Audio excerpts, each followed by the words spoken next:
for you to understand that this very prime minister piloting the affairs of the Biafran people is one that has been ordained and prepared from time immemorial to this very day to make sure the enemies of Biafra are totally decimated.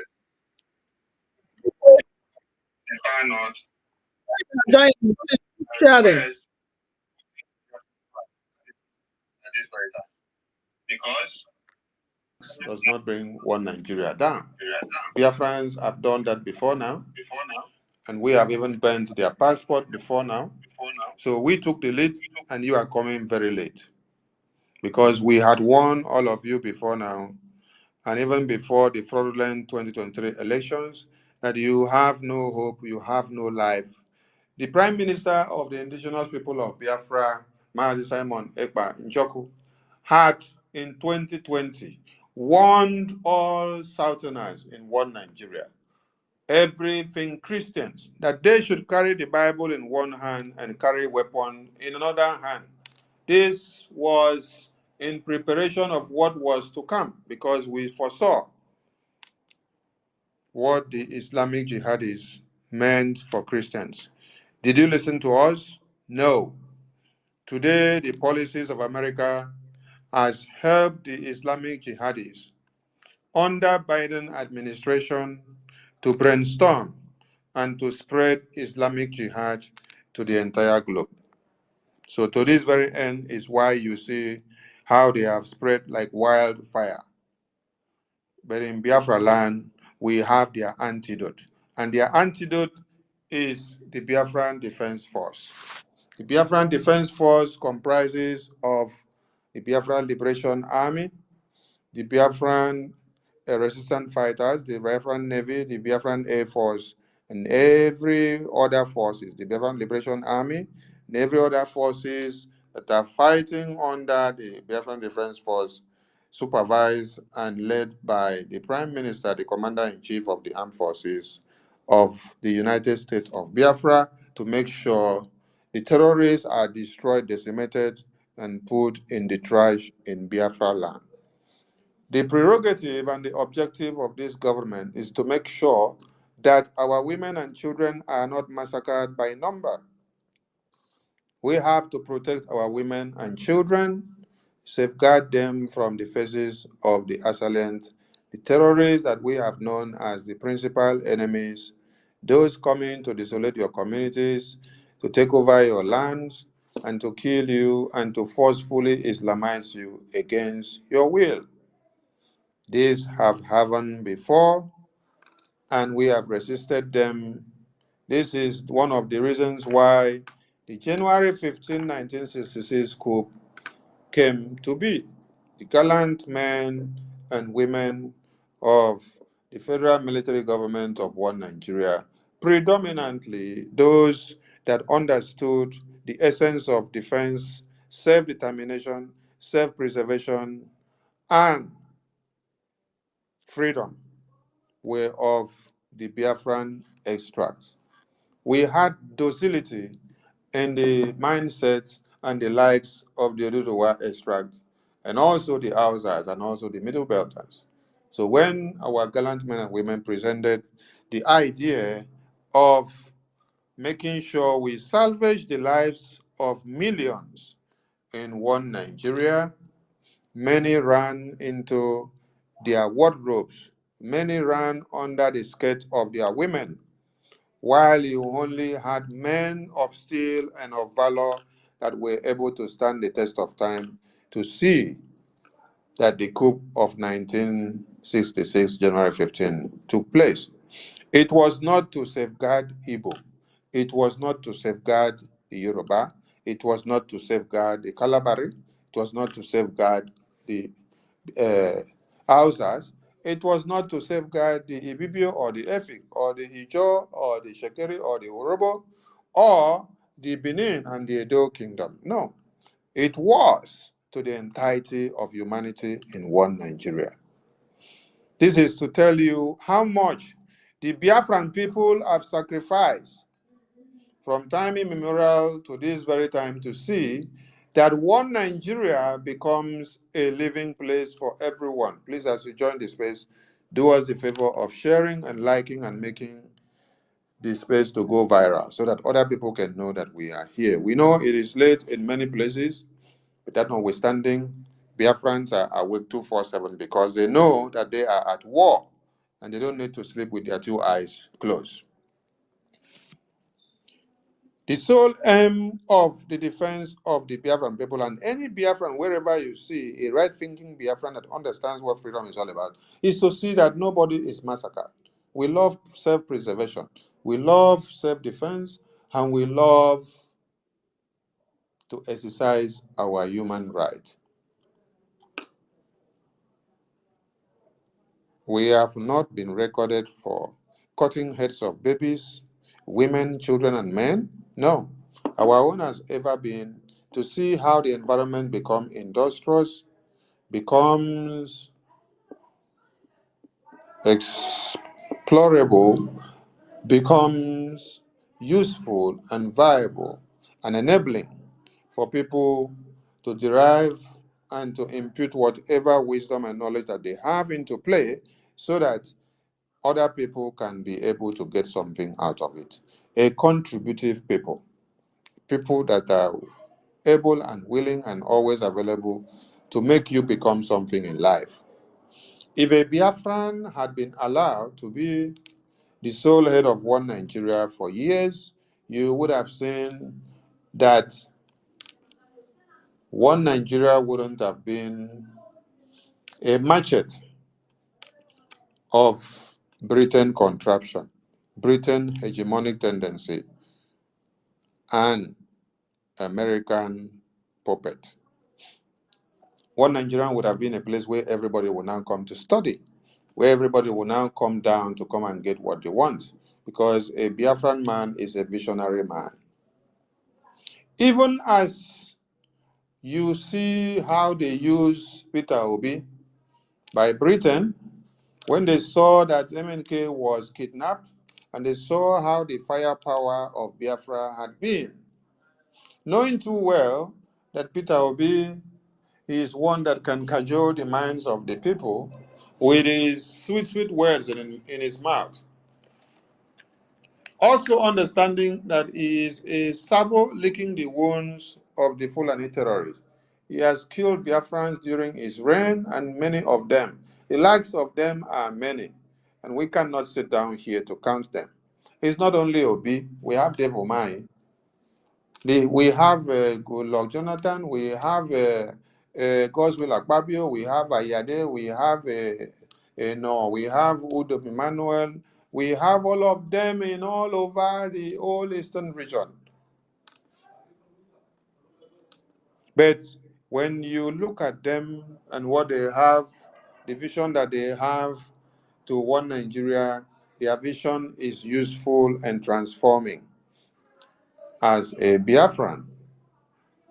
But that their vision can never be useful in a contract country or organization whereby the mindset of the people in power is centered on Islamic jihad. That is why you can never become anything under one Nigeria. So to this very end, Biafra is the only solution. Biafran people can never be colonized again, because the colonization of one Nigeria against the indigenous people by Lord Lugard, representing the British Empire, had expired before now, and they have tried in thousands and many ways to reenact it and implement it against the will of the people, even in this electronic age.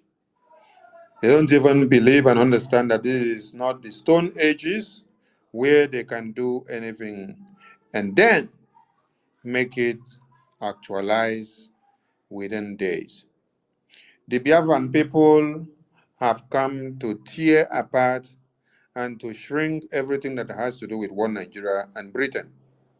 The kidnap of Mazi Nnamdi Kanu by Britain, Kenya, and Nigeria, and the connivance of some other authorities and unions has already destroyed the existence of one Nigeria. What we are doing now is to make sure we caught the pillar of one Nigeria and Britain to the fall. And we are not stopping, not one iota. So, to this very end, we are happy to give our solidarity and our loyalty to the indomitable Prime Minister of the indigenous people of Biafra, the Obatobie of our time, the great finisher, the Agune Chamber One of our time, the Ikpoki of our time, the Ekperimaristic Ekperima that has Ekperimarized every Momo all over the world for them to come to the fore of Biafra, the Itiare Kundu of our time, which signifies the stone that the builders rejected that has become the chief cornerstone of Biafra. I salute you with all tenacity, the Commander-in-Chief of the Armed Forces of Biafra.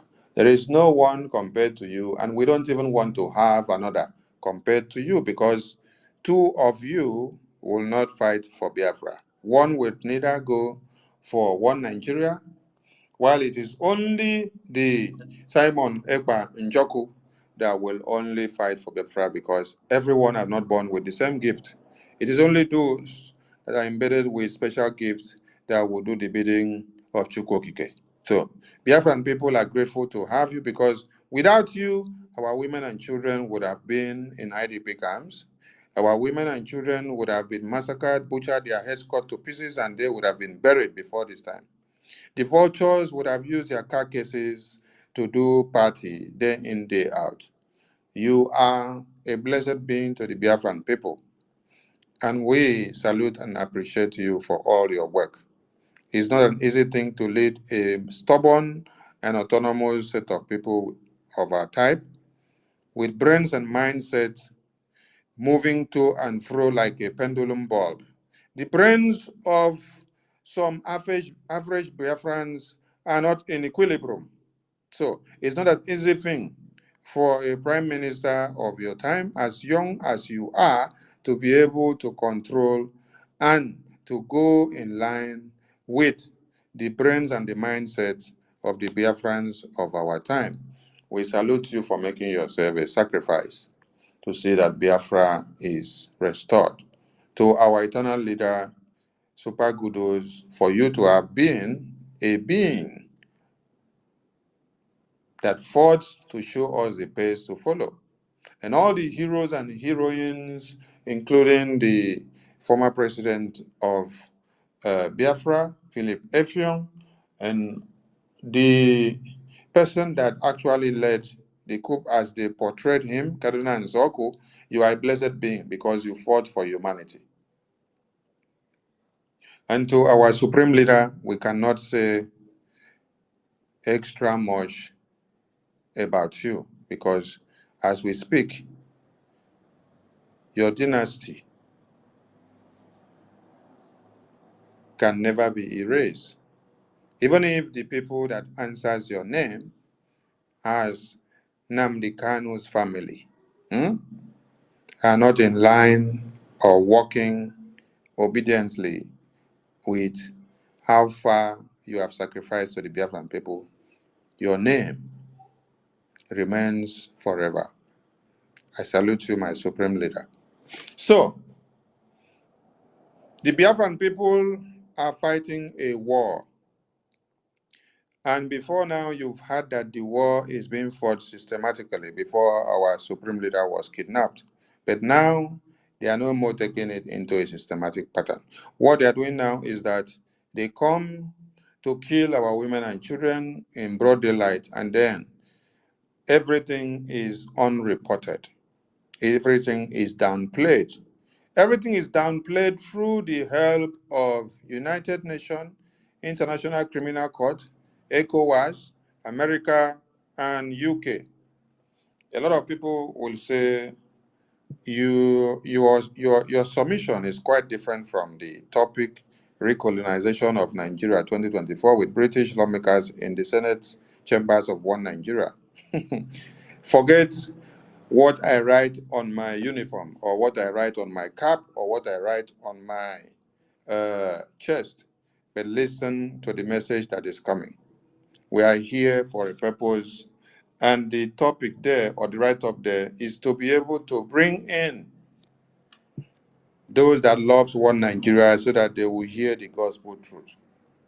I will not spend my time talking about one Nigeria when I am fighting for Biafra. Because if you're still answering one Nigeria, that is your own problem. I am a Biafran by birth, and I will die as a Biafran. So, Biafran people are fighting war, and that war now is in the open, and one Nigeria has brought in Britain, America, Europe, and other Asian and Islamic jihadist countries and nations to come in and do what? To come in and join forces and fight. So America is openly sponsoring Islamic jihad while they go to Israel to tell you that they are fighting the same or fighting against the same jihad that is coming into Israel in the name of Hamas terrorists. So the entire world should know and understand this. So, update from the Biafran Defense Forces to the Biafran people and to those journalists that are listening to us and the international community. Take it and take it the way we give it to you, that the Nigerian terrorists are dying in Biafra land. The Nigerian Islamic jihadist terrorists are falling and dying in Biafra land. And we are telling you that in no distant days, we will give you captured alive American, European, and the UK, and the Fulani Islamic jihadists, Arabic and Islamic countries, mercenaries that have been sent into Biafra land. We will give you the photos and the videos alive so that you will see, and we will send a message and connect something for you to understand. So, for today and so far, from the reports from the Defense Council and the Watch Council, and from the table of the Prime Minister, a total of 10 armored tanks have been neutralized in 3 days, and we are currently in battle. A total of 10 armored tankers of the Fulani Islamic Jihadist Nigerian Army, Nigerian Defense Military, has been neutralized within 3 days. And they know and understand how much it cost them to have brought those armored tankers to Biafra land to kill and to rape and to cut off heads of babies, women, and children in Biafra land. We are in war and we are not mincing words. That is why at this very time we don't meander into irrelevant issues. All we focus and we call on the Biafran media, everyone that is speaking for Biafra, dependent and independent medias, do all you can to expose the atrocities of one Nigeria. Let the entire world understand what is actually happening. And while this war is ongoing unreported, we are casting our vote in a very majestical and psychedelic manner. So we advise everyone to continue to educate others and show them the way and manner of casting their vote. If you have casted your vote already and you want to help someone through to show the person how to, and then when you click back the link, it shows you have voted already and you cannot vote again.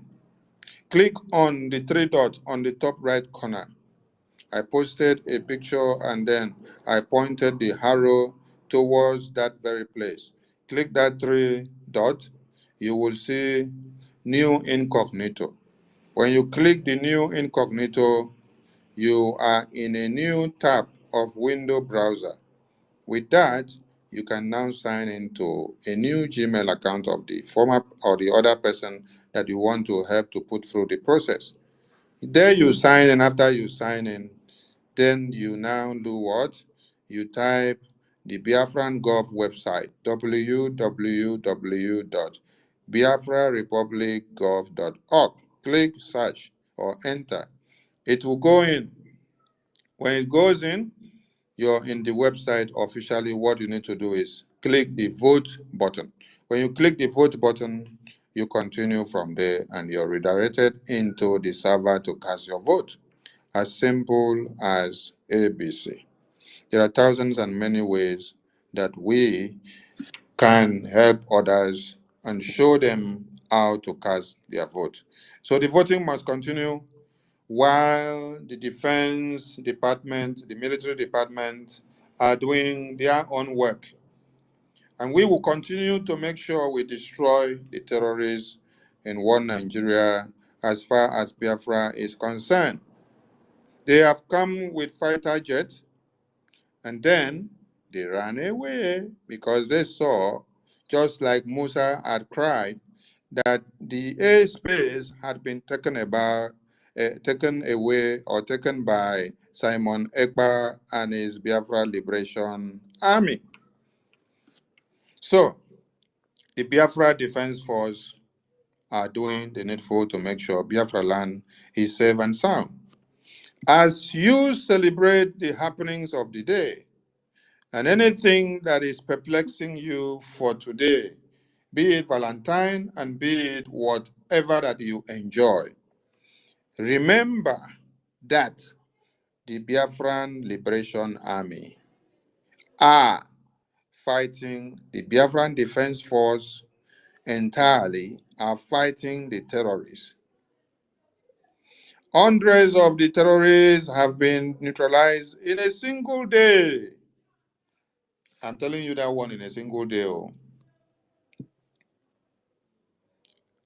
Over 11 armored tankers have been neutralized within 3 days. And then over 100 terrorists have been neutralized within a single day in Iyala, which is today. So, the Biafran Defense Force are doing the needful. And the terrorists are running away. They are running. So, push your hunger to the website and let us have more funds, more guns, more bullets, more ammunition for the terrorists to go down. Every terrorist coming into Biafra land must go down. Biafra land is not for them. Biafra land is for you as a Biafran. And you must, as a matter of urgency, do the needful by making sure the website is laughing, the website is smiling. The bank account of the Biafran Republic government in exile is showing 32. We want the teeth of the website and the bank account of the Biafran Republic government in exile to be shining 32 so that everyone will be perplexed. Let there be this imagination of how are they doing it? How is it happening? Then we will tell them how the magic is happening. We will tell them that when next they want to come, they should go and ask why the colonial masters and the king of Belgium sent the missionaries to Africa to come and bastardize the existence of the African people because they understood the power of the African people. They understood the blessing that Chukwukike has given to the African people, the Biafran people, and how formidable and consistent they are. So, we salute all Biafrans and we implore you all to do what? Keep the faith. Continue to encourage others on their voting. Educate them and show them the way and let them understand what they need to do. Those in homeland, be security conscious, stay indoors, and do not try to go close to the windows and to the doorposts when you know that the environment is not friendly. That the Biafran Liberation Army, the resistance fighters, the Navy, the Air Force are fighting to defend Biafra land. Don't go close to the window or to the doors. The best place is if your bed or your mattress was on top of the bed, please bring it down from the bed, put it on the ground, and take cover on the ground and sleep and relax yourself. Because the zoo terrorist army, they are not professional in their rules of engagement. They will start shooting sporadically in the air and they will end up killing innocent citizens. We are pulling them into the red line. Let them come into the red line. Let them enter the buffalo zone. Let them come to where we have opened the front for them, where we have said to be the battle line. It is drawn over there. They should leave the innocent people in the community, come over to the red line, and let us engage and do the fighting. They did not win us in 1967 to 70s, and they cannot win us now. We won them in 1967. That is why they had to call on Britain to bring air bombardments, air, land, and sea to blockade everywhere. And that did not stop us, and that cannot stop us today.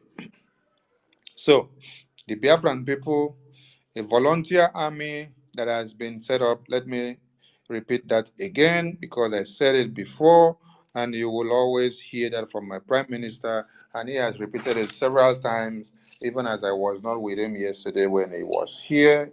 I did listen to the briefing after that time, and he made it very clear for you people to understand that we don't pay any of the Biafran Defense Force.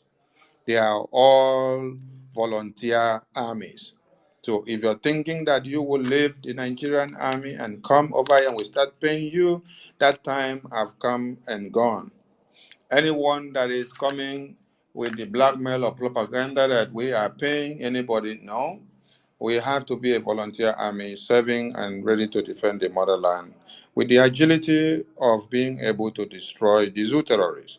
It is only a volunteer army who are willing to fight for their freedom that can be able to defend and to restore their own nation and to destroy a tyrannic government that has existed for years. So, the Biafran Defense Forces are volunteer armies that are standing their ground to make sure Biafra land is protected, defended at all costs. So you in the diaspora, you have a duty to do. Your own duty is to make sure you utilize the preferences, the opportunity of being in diaspora, which God had placed you there to supply us with all the money, with all the weapons, with all the guns and bullets. Just visit the website, donate for your freedom. The government will take it from there.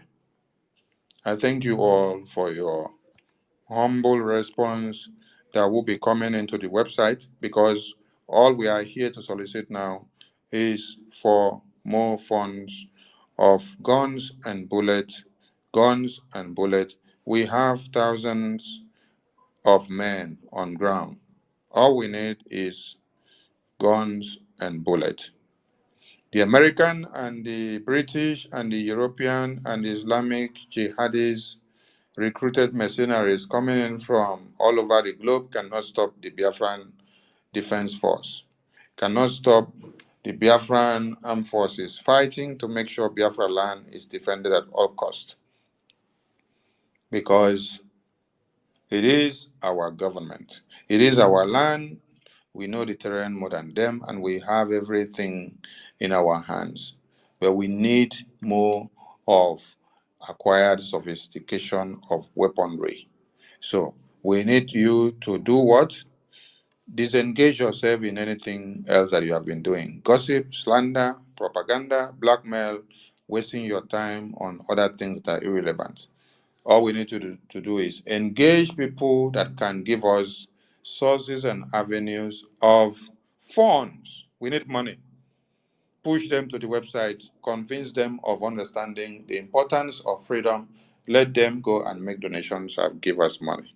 You can do it nicodemously, you can do it publicly, whichever way you want to do it. Reach out to any of the cabinet members and let us go. Freedom is not given. Freedom must be gotten by fire, by force. It will not be placed on a platter of gold or on the table for you to come walk peacefully and pick it up. No, you have to fight for it.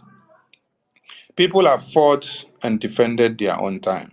So it is time for us to do same in our own dispensation. That is why we are calling on all Biafrans to live up to expectations, because the mandate is on our table. I salute you all. When you look at one Nigeria corruption and their connivances with British and America and UK and Europe in this very 2024, it is reconnecting you back to the recolonization ethics and tactics of Lord Lugard in 1914. So, if you are to sit back in your Nigeria as you claim to call yourselves, and then you see American or British or European lawyer coming down to Nigeria to come and practice law, and then ends up in your Senate chambers and your lawmakers' chambers, what do you see about that? The constitution that is being used in one Nigeria today is the same constitution that was written and laid down by the British Empire all the way from 1914. They transcended it into 1940 something, and then they transcended it into the fraudulent independence of 1960. All what that constitution has to do is the dominance of power in the hands of the Northern Caliphate. That is why every Northerner will come out and tell you that it is the interest of the North. That is why, even as Tinubu is not a full-fledged blood Yoruba man who was all the way from Guinea Central and is now in one Nigeria, believe you me, 95% of the rulers and leaders of Nigeria are all foreigners, because they sojourn, they come into Nigeria because Nigeria has the most porous of immigration services. So anybody can come and do the document and then become a citizen and answer the name One Nigeria. After all, there is no database system. Your lives are made useless and exposed to all the terrorists, because terrorists rules, terrorists have all your information and they decide your life and they determine what to do and what not to do. They will always do and work to their own interests, but everything against your own interests. So, looking at British or American or European lawmakers coming to a truce with one Nigeria to now do what? Be part and parcel of your Senate chambers. First and foremost, the question you should ask is, can a Biafran, can Oduduwa, can Arewa, can someone that is answering Nigeria be part and parcel of the British lawmakers' chambers? When you have no residence, you have no passport, you've not gone to study law and practice law in Britain or America or Europe for years, or if you are not even born in Britain or a citizen of Britain. Some that may even become British or American or European citizens by marriage do not have that privilege. Some only have the privilege maybe if you are born in that very country. But some by marriage do not have that privilege to be part and parliament of the lawmakers' chambers. So, you are announcing in 2024, because the firepower of the Biafra Republic government in exile is burning, burning, burning. And the festival of fire, he is denigrating all the arms of government of one Nigeria in Biafran territory, and all the oil farms and gases are going down. And then you see the report that the economic strangulation of one Nigeria by the Biafran government in Israel and de facto in the homeland is making waves. So they have to look for ways and manners of trying to reenact measures and recolonize the contraption again in 2024. Why? And how is that so possible? Because we have docile people working as rulers and leaders of the contraption. That is why it is very easy. Now ask yourself another question. Can a Nigerian or a Biafran or Duduwa, Arewa passport holder goes to UK, America, or Europe without visa? No, you cannot. Can you go to UK, America, Europe without suffering so much before you get there? No. Can you have free visa to that place? No. But no. You know, some useless people that do not understand what politics is all about and what diplomatic ties or diplomacy or international relations is all about will see all this nonsense and then they will start jubilating because everybody wants to go to Canada. Everybody wants to go to Europe. Everybody wants to go to UK because America, UK, and Europe made made Nigeria to be that deplorable for you so that when you see this kind of offer, all of you will now be beating drums. You'll be jumping up and down and say, oh, this is life in heaven. When they make a poor man to beg for the entirety of his or her life, a poor man will always now be jumping at bread when a rich man is eating. A rich man will be eating meat and the highest capacity of beef. When only a piece of bread is thrown at you as a poor man, you will jump at it and say that you have seen heaven.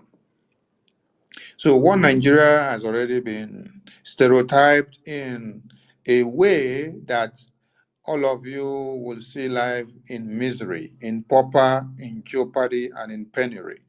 So when you now see any silly offer thrown or any publication done by America, UK, Europe, or even one Nigeria itself to acclaim that they are coming to your aid, you will always jump at it.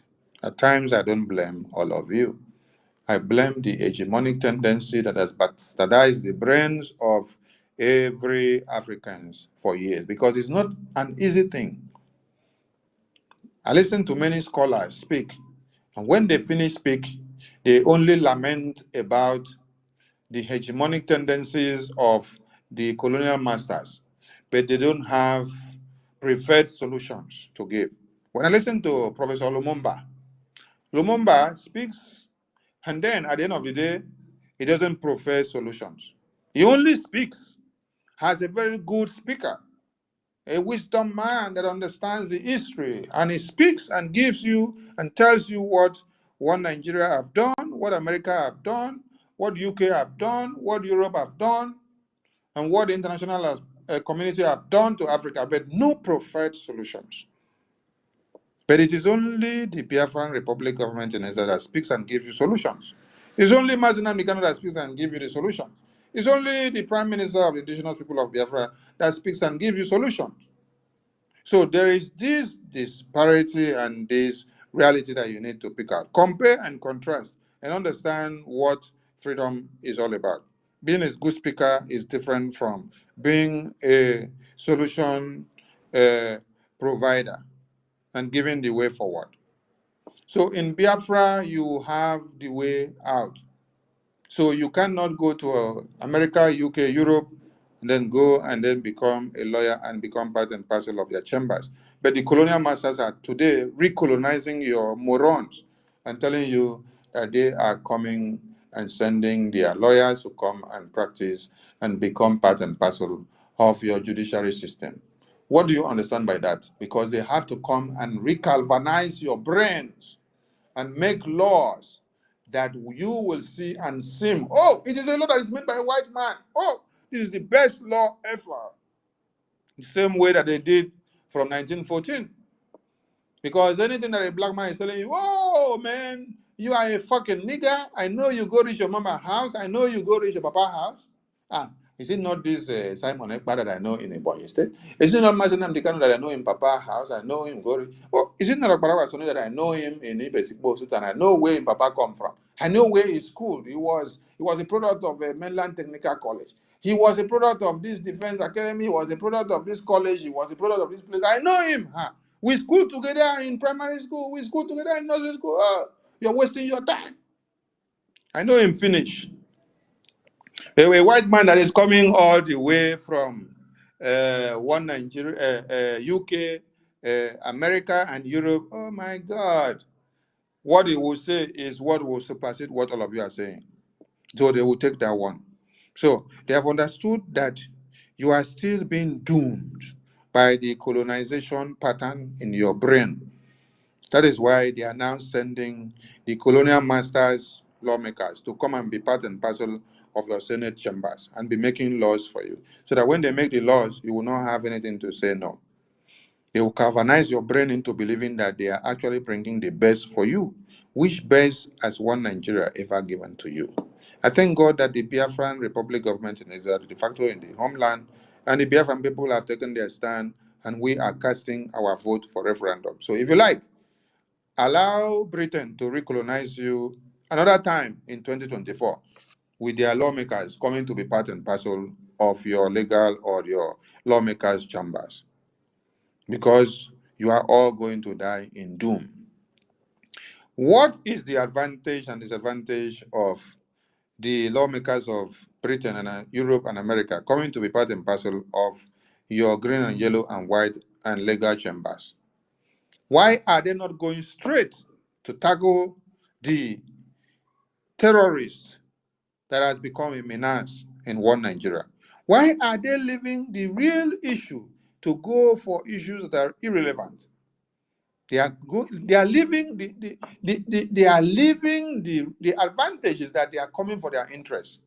The disadvantage is that they are leaving the real issue and they are now going for an opportunity that they will use to galvanize your brain into sitting down docile while the Fulani terrorists will be sponsored by them, and then they will come down and end up killing all of you. The reason why Britain is coming, America is coming, Europe is coming to recolonize you in 2024 again is to make sure that Islamic Jihad prevail.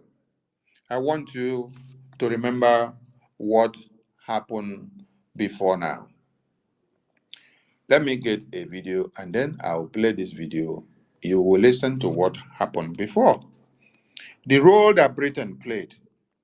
It's good when you understand the role that Britain played, and then you will not waste your time too much to dabble into what Britain will do tomorrow. Britain is the mother and the father of destruction. Britain have played a very dangerous role before now.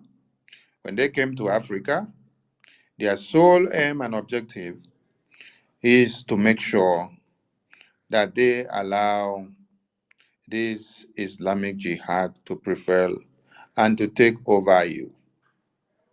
It is not because of any other thing, but because of their sole interest in your resources. Their sole interest in your resources is very, very important to them. This is one thing that all of you tends to ignore. All of you tends to ignore this because you don't seem to understand.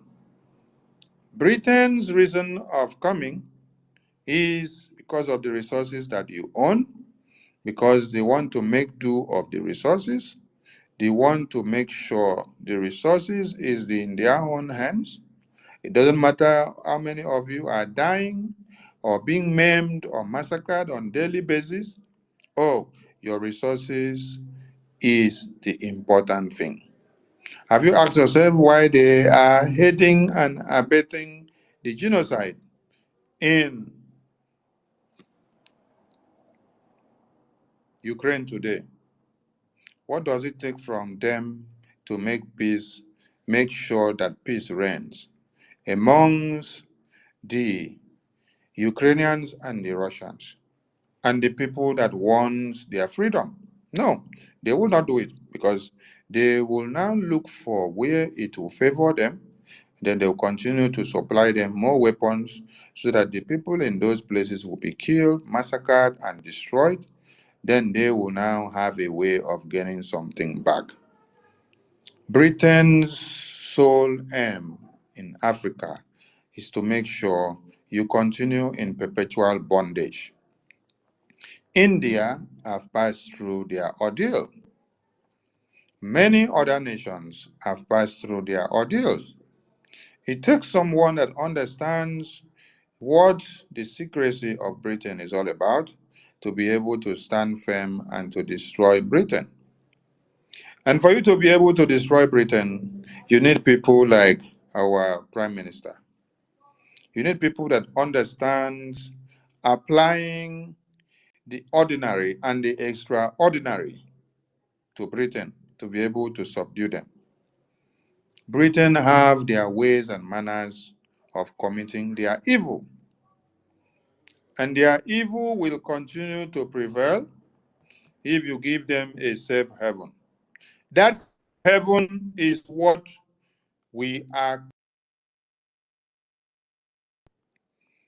cutting off the safe haven of Britain in Biafra land. When you finish cut off the safe haven of Britain, you will see that the people in your communities will be alive. Britain will be dismembered by their power nations, that power organization that they are using to do what? To enmask the killings of everyone.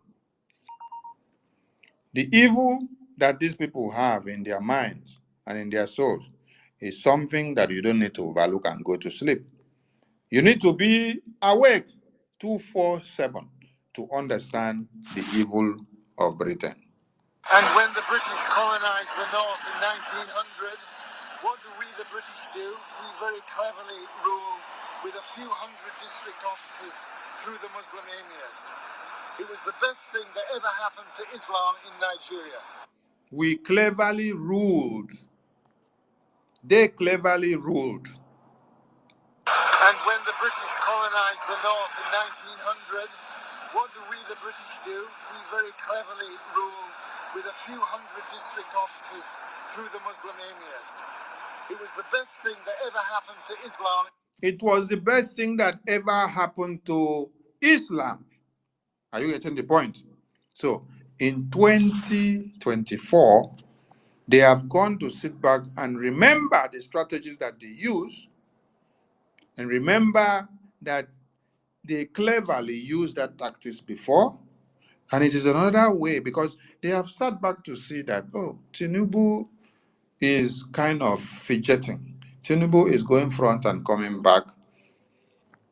When they give him decisions to take, he will now reconsider Oduduwa people first before he will now come back to reconsider Islam. So now, what they are going back is, how do we now go back to the ancient decision that we have taken to see how we can now do the recolonization again? Because when you are able to overturn everything in the lawmaking chambers of a country, a layman in the village will not have a say. In Nigeria, because before then, if you were a Muslim, you went, say, to the Tiv area, what would happen? You'd be dead. Under the British, you could go as a Muslim trader and you could live and you could spread your message of Islam. So the British enabled Islam to spread in Nigeria and the British stopped the spread of Christianity. The British enabled Islam to spread in Nigeria and they stopped the spread of Christianity. Who is supplying weapons to the Fulani Islamic jihadist terrorists today? It is Britain, it is Europe, it is America. Today, you see the weapon shields of America that we have shown you from the battlefield. This one is not hidden, this one is not photoshopped. If you want us to do it as a video so that you will not say, oh, This is Photoshop. We will do it as a video. Can somebody Photoshop video again? How can you Photoshop video again, please? So, if I Photoshop video, then I use my hand to wave above the image. You should be able to see now that this one no be Photoshop video. They stop the spread of Christianity and make sure that Islam prevail, because it is to their own interest. It will be able to surmount the mindset of a Christian, because a Christian will always be shouting blood of Jesus, Holy Mary, Mother of God, Mother of Father, Mother of Sister, olive oil, chaplain.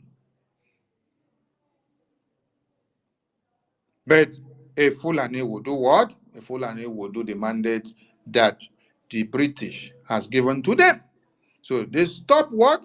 The spread of Christianity and made sure Islam prevailed.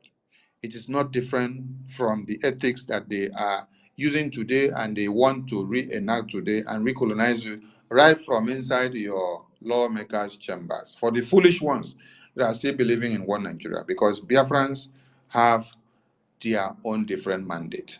And we are already legitimizing the existence of one Nigeria in Biafra land. That is why the necessity for Britain to come in now, and Europe and America to come and find a way to recolonize their lawmakers' chambers again is necessary for them, because of the firepower of the Biafran Defense Force.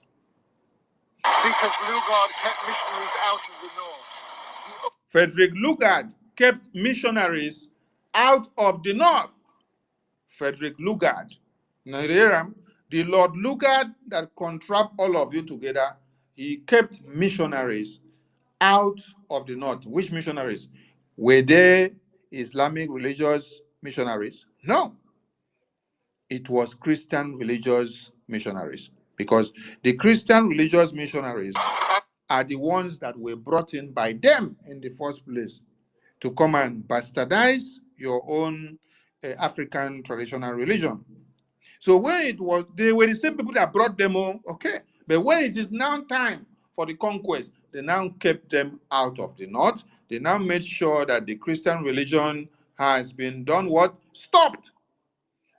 Yet, they allow the Islamic religion to prevail and to tread and to go far and wide to dominate every other ethnicity.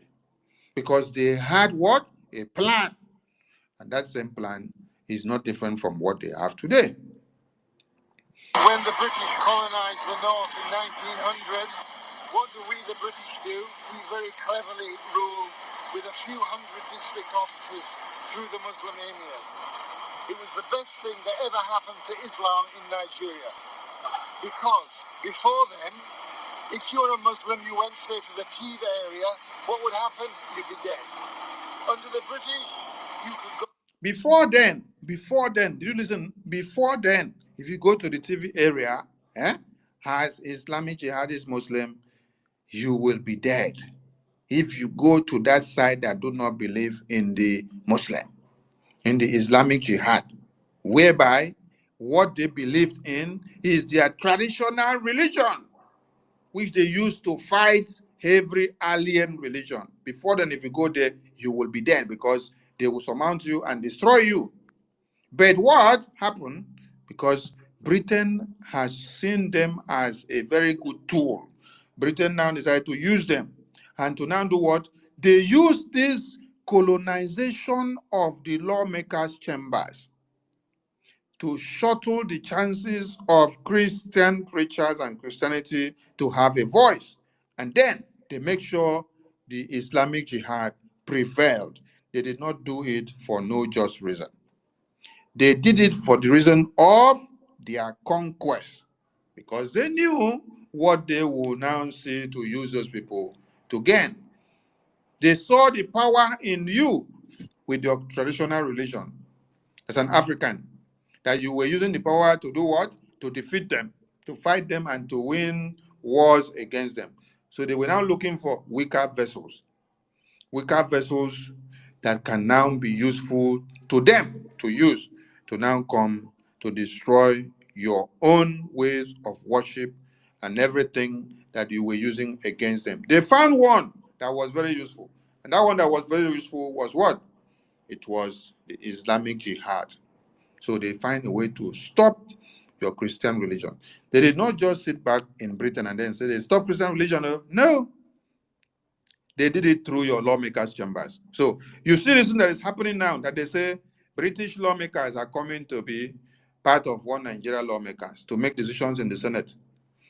This is the recolonization of the British and One Nigerian contraption by British again, to be able to reenact and strengthen this thing that they had done before.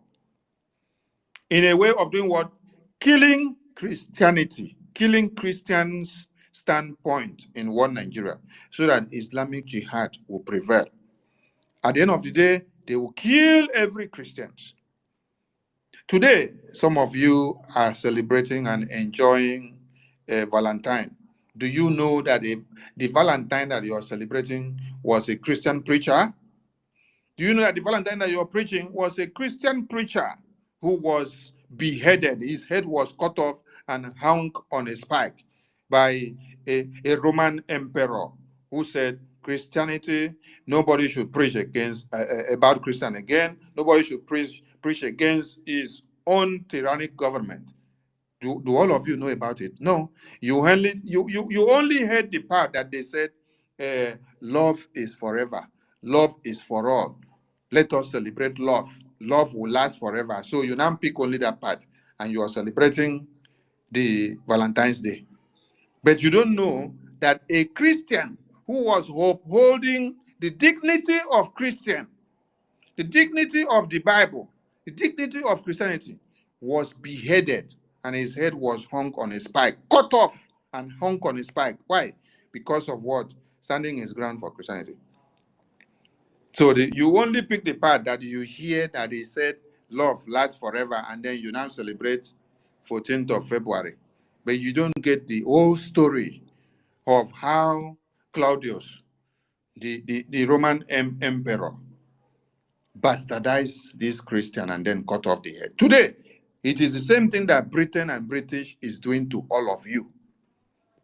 Aiding the Islamic Jihad and cutting off the heads of Christians, butchering women and babies and children. And you are celebrating Britain. All of you want to go to Britain now. All of you want to go to America. All of you want to go to Canada. All of you want to go to Europe. Your mothers, your sisters, your ancestors that were already taken to Europe, America, and UK to build Europe, to make America and UK to become a place that you see today as slaves is not enough for you, because they have made your Africa to become so deplorable and useless that they now take everything down to America and UK and Europe and the West. So they now sit back there and be calling you, come over, come and take visa and come and work for us, while you are still in this 21st century working to increase the GDP of their own Western world, working to increase the GDP of their own countries, working to increase the growth of their own country and their economy, while your own is dying. Today, how much is your Naira? Naira is 4 times useless than SEFA. SEFA is now stronger than Naira 4 times. Naira has become very useless because your leaders went into borrowing, and they borrow. They use your intestine and your saliva and your heart. They even use your stomach. They use your unborn children to pay as collateral for the borrowing that they did. And then they devalued your currency. They devalued your currency to be able to meet up to the debt, which is a condition that was given to them.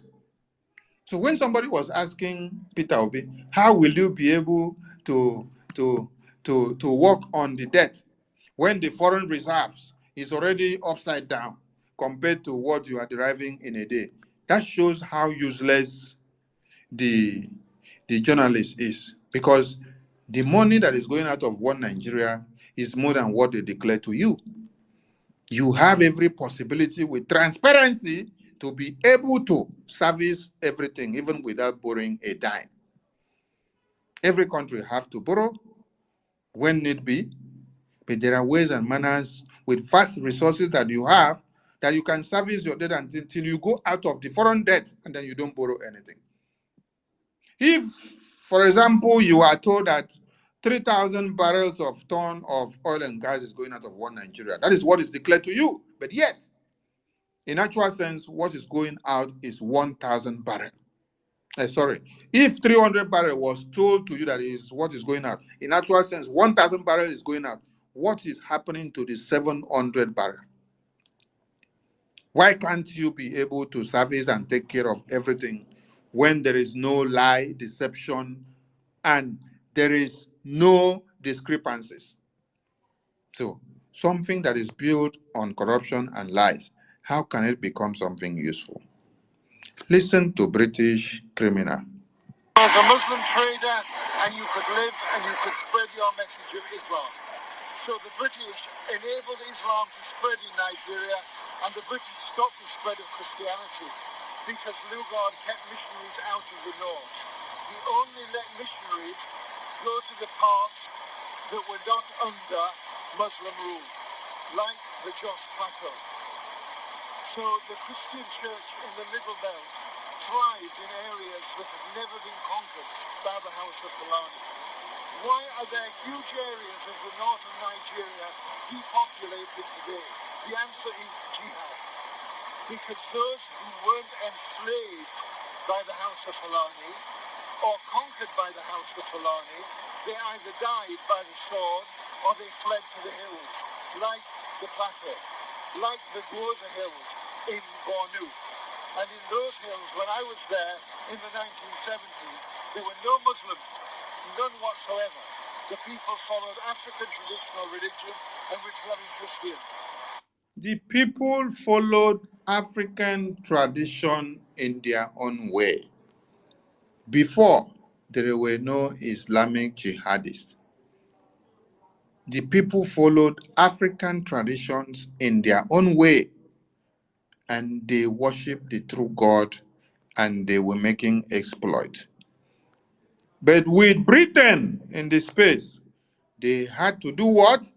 Bring in Islamic jihad as a tool that will be able to give them their economic, their political, and their criminal interests. Are you getting the point? So, this is what is happening. And in this very 2024, you can see them coming back again. And since 1970 to this very day, they have been doing the same thing. But because the Biafra awareness has opened the eyes of everybody, and you can see the firepower of Biafra Republic government in exile now, supervising the Biafra Defense Force under the command of the the commander-in-chief of the armed forces of Biafra, Simon Ekpa Nchoku, the general. Now, they see that they must do what? They must look for other ways to meander, to see how they can be able to deceive the people and see if they can have a second chance of recolonizing the brainwashed Nigerians. Not Biafrans, because Biafrans have taken their stand already. Because down on the plain, it was the Muslim Kanuri, and they're the ones that slave raided. So what's going on today in the Middle Belt? It's nothing to do with herdsmen and farmers. It's nothing to do with Muslim herdsmen, nomadic Fulani, and settled Christian farmers. No, and it's certainly nothing to do with climate change. It has nothing to do with climate change. But United Nations is reporting to you that what is happening is farmers' headers clash. America is reporting to you that what has to do now is farmers' headers clash and climate change. UK is reporting same. International Criminal Court is reporting same. Amnesty International is reporting same. ECOWAS nonsense is reporting same. That what is happening in one Nigeria today is what? Climate change.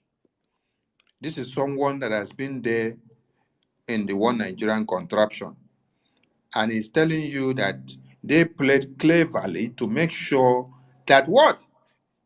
The Islamic Jihad prevail for their political, economic interests. And they will stop at nothing and they will continue to do it. While some of you are foolishly telling your mumu children and women that it is as a result of climate change, it is farmers' haters clash. This is somebody that has been there before. He said the last time he was there before he left was 1970. And he's telling you that nothing has to do with farmers' haters clash. Nothing has to do with climate change. That it is the legacy that they had set out that is prevailing, that they are the one aiding and abetting the Islamic Jihad for their own political and corruption and monetary interests, because they want to kill everything that has to do with Christian. Did you hear where I played where he said that they cleverly made sure that the spread of Christianity was curtailed? And then they made sure that Islamic Jihad prevailed and superseded the preaching and the awareness of Christianity. Why did they do so? Because they stand to gain something. But these are the same people that brought the Bible to you. These are the same people that tell you that blessed are the poor in spirit, for they shall inherit the kingdom of God. But they themselves, they are not waiting to inherit the kingdom of God when they go to heaven. Oh, they are trying everything to rip you out while they are on earth now. They are trying everything to take all the resources that you have in your lands today. They are not waiting for their own roulette watches in heaven. They are not waiting for their own oil and gas when they get to heaven. They are not waiting for their own private jets when they get to heaven. They are not waiting to acquire all the weapons in this life when they get to heaven. They are hell-bent on getting it all now and now that they see themselves on this planet Earth. And they have seen that the footstool that they can use is Africa, and specifically Nigeria, because it is where they have seen the population, it is where they have seen the willing tools, it is where they have seen that there is vast resources embedded in all the indigenous lands. So they want to make use of the indigenous lands resources to fund the jihad to their own interest. Are you all understanding why the recolonization of Nigeria in 2024 by the British bringing their lawmakers into your Senate chambers is coming to be again? It is not to the Biafran people, because it is because of the firepower of the Biafran people that has made them to wake up, because they have massacred Christians in thousands and in millions, and nobody is speaking about it. It is only the Biafran people that are standing their ground to say we cannot remain unprovoked. We have to destroy anything that has to do with one Nigeria so that we can be alive. And we are even defending others that are not of the Biafran extract. So they have seen that the Biafran people have become the light of one Nigeria that are trying to save others and trying to remove bread from their mouth and put stone. So what are they doing and what are they thinking? We must come and stop them. We must come and kill everything Christians. Who removed Nigeria from the list of countries that violate religious freedom? Who removed Nigeria from the list of countries that are killing Christians and killing other religious practices? It is America.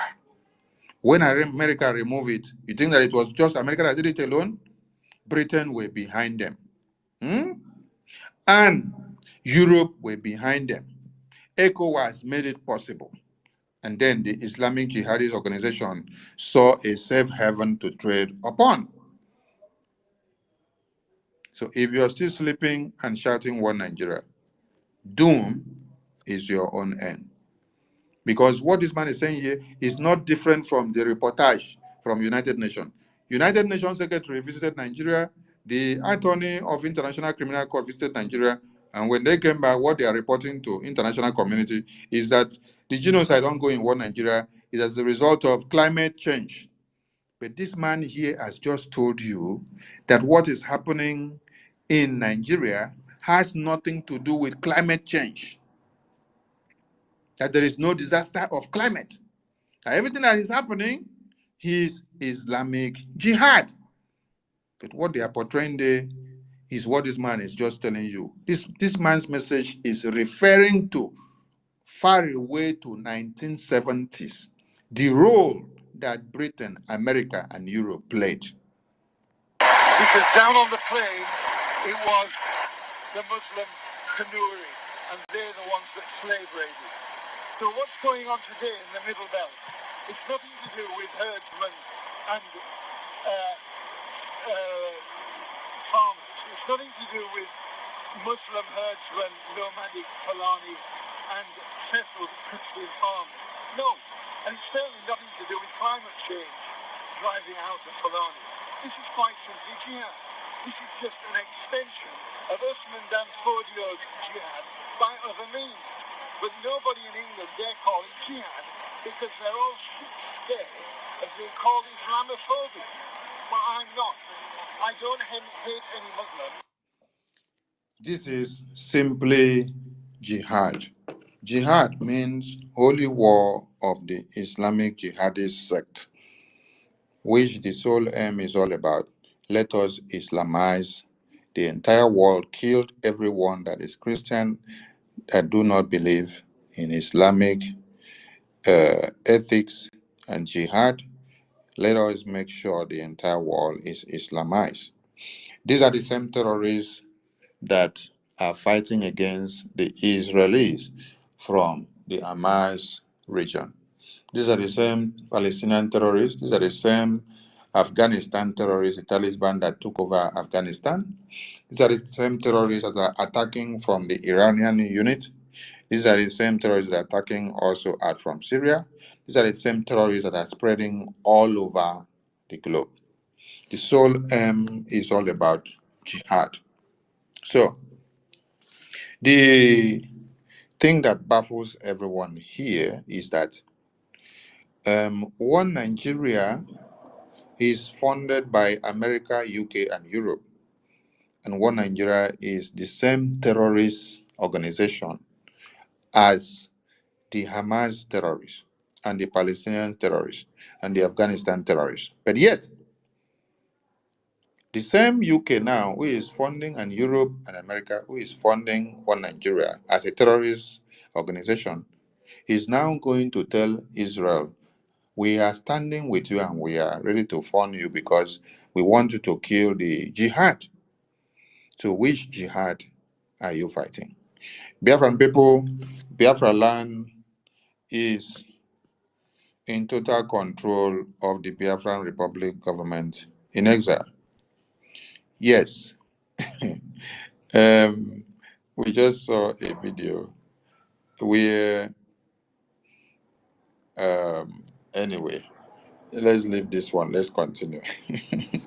So, Biafran people should understand that the Biafran Defense Forces, led by the Commander-in-Chief of the Armed Forces, is in charge and securing Biafra land. And Biafran Defense Forces are fighting with everything that they have.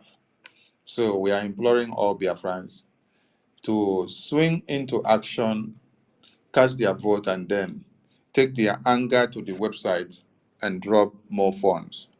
More guns and bullets are needed at this very time.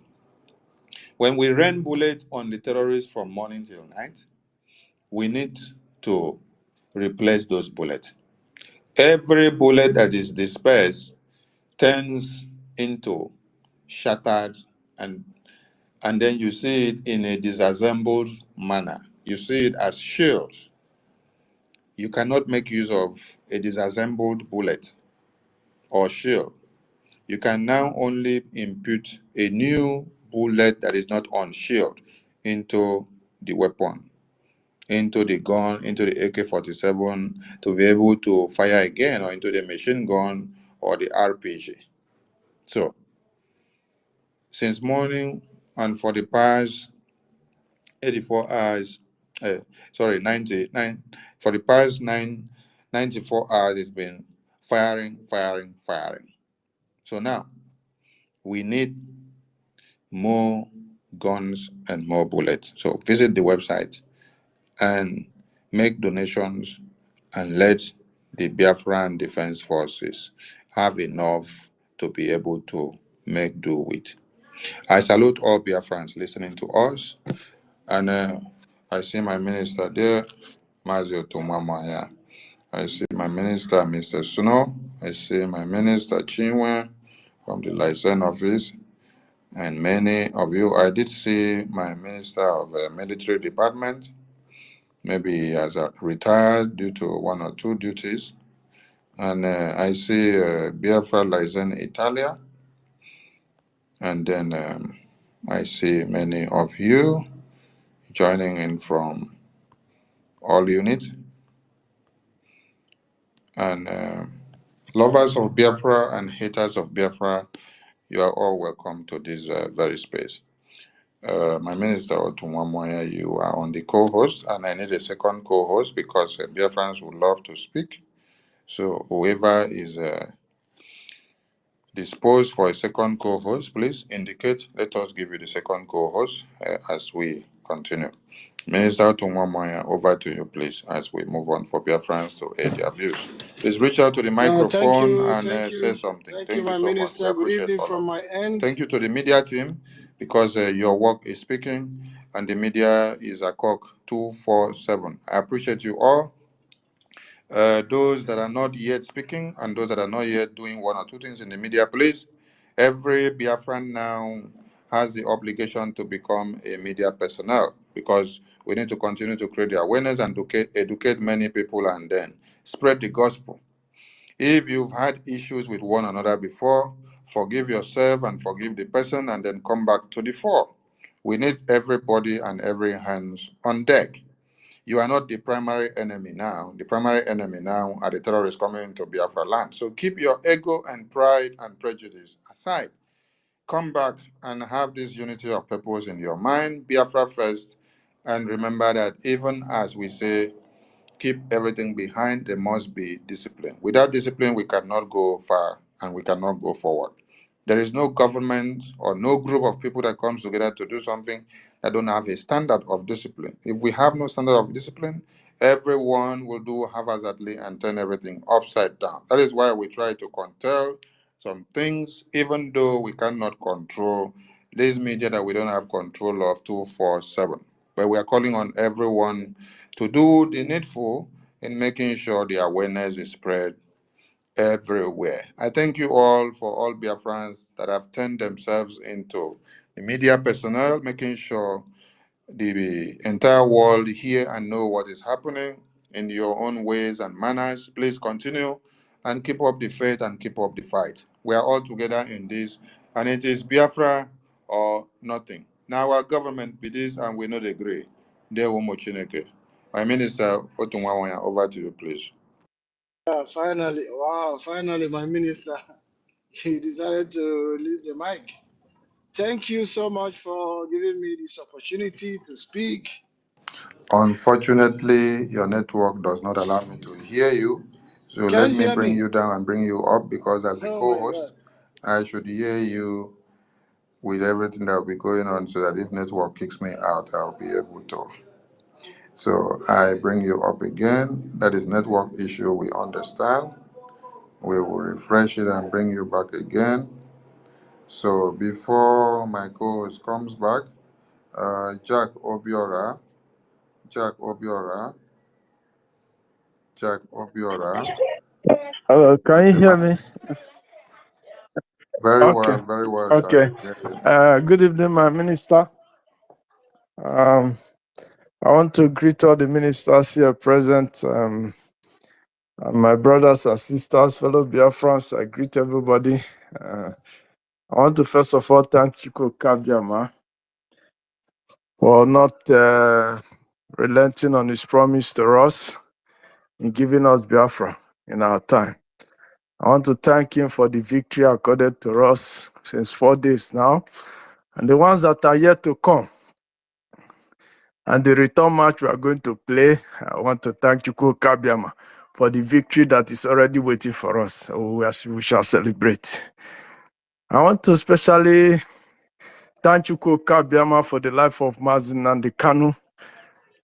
We can feel what he's going through in the prison.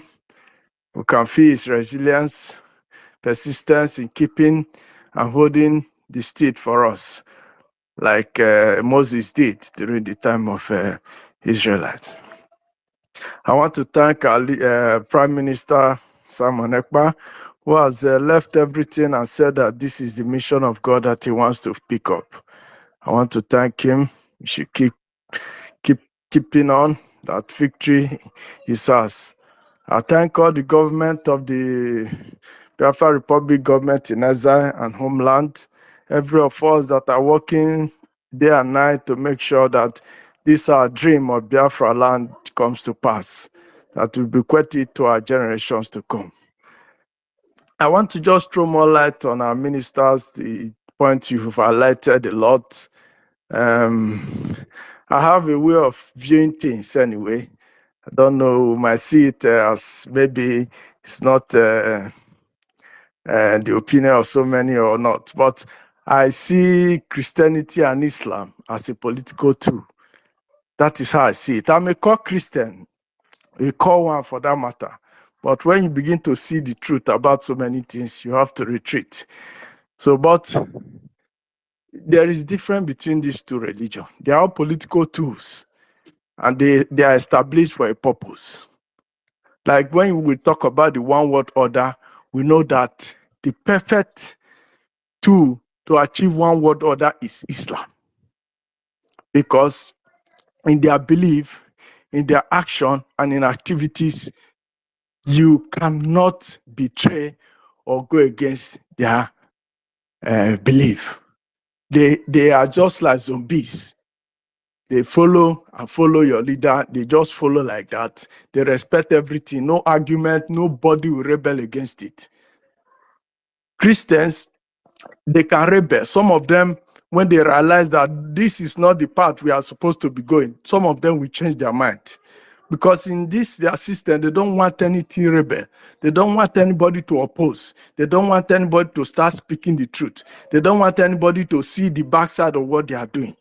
So they need a political tool, which Islam offers, for them to be able to Islamize the whole world and control the whole world with one government. The only thing about Christianity is that when any state or any country that practices Christianity, it is a kind of a bedroom for Islam to come and destroy. Why did I say so? Because with Christianity, they can easily create corruption. They can easily corrupt the system, destroy things that are not indigenous to the people. They can use it to manifest so many things and be able to plant Islam into the system. Because with money, with every other thing, they can easily corrupt Christians and bring in their doctrine or whatever they want to do, either by indoctrinating people to turn to Islam or by killing through terrorism. Because that is what is happening in Nigeria. Through Christianity, they've been able to corrupt so many Christian leaders, corrupt all of them with money, and convert those they want to convert. But the indigenous people, the people of Biafra, who are indigenous, the people who God himself has created, those who have risen up and said, this your style of political conquest cannot work, have started to resist them right from ab initio. And this resistance, they don't like it. They already know from time immemorial. The British know, because if they go to ask their forefathers if they are still alive, how our forefathers, our ancestors dealt with them. If not because of this same religion that they use to conquer us, they wouldn't have won us in battle. So they know about how stubborn we are. They know what our capability is, and they know what we can do. That is why they are doing everything humanly possible to make sure that the Islamization agenda is brought to the fore in Biafra land, so that they will conquer the land, take our resources, and achieve whatever thing they want to achieve. I was speaking in the space today. I was telling us about the way the Nigeria resource, the Biafra land and the Nigeria state entirely is pivotal to this one world order. Why? Because all the mineral resources, all the material resources that is needed to produce weapons that Russia is boasting of today, they have it in that place we call Biafra land and Nigeria. So they will achieve everything they want. They can boycott Russia without doing anything with Russia. Fuck Russia oil. They have it in Biafra land, pure ones. The materials to produce arms and ammunition, they have it in Biafra land, they have it in other parts of Nigeria.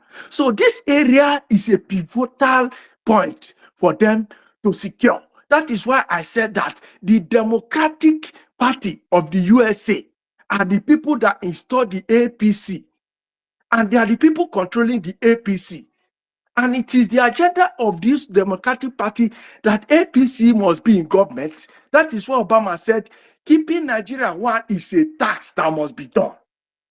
Because it is part of the agenda of the one world order. Because when they succeeded in removing Trump and brought this old man that they are controlling for the backyard, it is still exactly what they are doing to APC. The policies that they are initiating to APC, that is the same policy that is happening in the USA. But I want us to know, let us begin to see the level of demons that we are fighting, that we need resources to tackle these demons. They will come in different forms. They won't give up. You watch the way they are fighting Trump.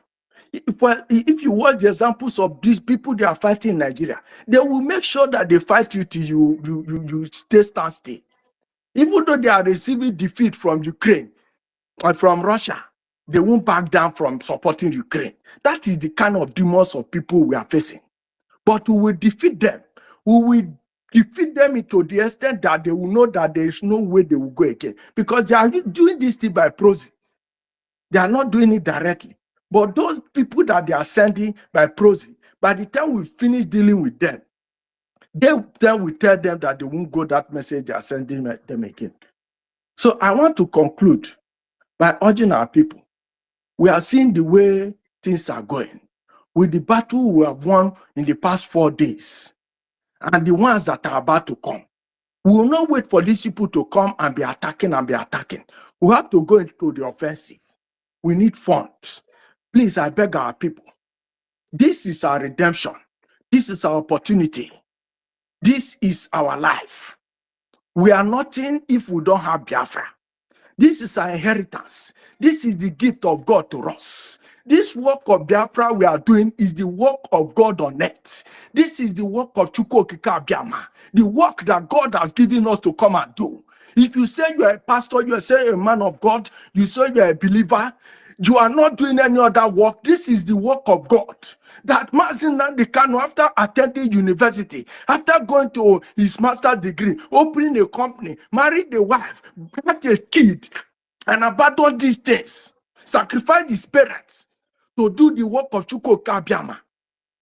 Or Simon Ekpa, who has attained everything that a man should attain and enjoy life, abandoned these things and said that this is the cause that he must pursue, that will fulfill him as a person. My brothers and sisters, this work we are doing is the work of Chukwu Okike Abiama. We should take it seriously as if we are taking our life is attached to it. It is the work of God on earth. I want to make example with our brother who just died. I'm not trying to insult the dead, but I just want to make a point. This guy has suffered for how many years trying to build an empire, building a foundation on a muddy ground, a foundation that will not stand. If this man had given, even if it's 200 million naira to the Biafra army to fight, if he had died today, his name will reign forever in the history of Biafra. And he has done something great. All those things he has hustled for, the money and everything he has acquired, the day he left, everything died. And that is the end of his story. It is a foundation in the muddy ground. It will sink. Please, my brothers and sisters, we have no other thing on this earth. Our legacy is what we achieve. How are we able to protect that inheritance which we promise God Almighty that we will protect forever and ever? And I want to assure us, our brothers and sisters, that there is a gift each and every one of us has that Chuko Kabiama gave us to come into this world. That gift is something we have to exploit. Some of us know it, some of us don't know it. If you don't know your own, begin to ask questions, because this gift, you are not just giving to it alone, to come and do any other thing. You are giving that gift to come and befit the land of Biafra, to come and secure Biafra, to come and bring Biafra. Go and discover your talents, that gift that God gave you. If it is whatever thing it is, use it now to make this Biafra a possibility. And when this Biafra come, use that gift also to beautify Biafra, to make it heaven on earth. I want to thank our Minister of Information for giving me this opportunity to speak. And I want to thank Chuko Kabiama, who has been protecting us and keeping us in this space, because this space is penetrating them. And once we are hearing our messages, they want to shut us down, but we will not come down. We are like spirit, we don't die. We resurrect and resurrect as thousands we can. And I say that the spirit of Biafra will fall upon us that are gathering upon this room today. And those that are still in homeland and in abroad, that the spirit of Biafra will begin to resonate and ginger us to fight till we get this freedom. I thank you. I rest my case. Thank you, Thank you. Brother Jack. Thank you. Thank you. Thank you. Thank you. Yes, sir, thank you. My co-host, welcome back. Let me Yes, I hope play you can hear me now. I can hear you. Can you hear me? Yeah, I'm Can you hearing hear me? Hearing you. Okay, yeah, thank you. Let me add something before you take over. Jack, you've spoken well, but let me play a devil's advocate here now to those that will be angry. When you check the Bible and where it is reprinted and sent back into Africa in abundance, you see that it is the British, the Americans, the Europeans that are doing the reprinting. And they are trying to spread Christianity, right? And in the Bible, it is written that the Word of God is free. You don't need to pay for the Word of God. But these same people are reprinting it to do what? And translating it in their own way that will favor their mindset. And then they are making money out of it. They are selling it back to you. They are not giving you free of charge. Are you getting the point? So, when we now look and then see that the same people are not reprinting the Quran and they are not reselling the Quran to the people, but rather they are reprinting the Bible and also translating it in different versions and selling it out and back. So you see it now that it is not Christianity that is the problem. It is not Christianity that is the problem. It is the people that have decided to use Christianity as a tool to destroy the earth.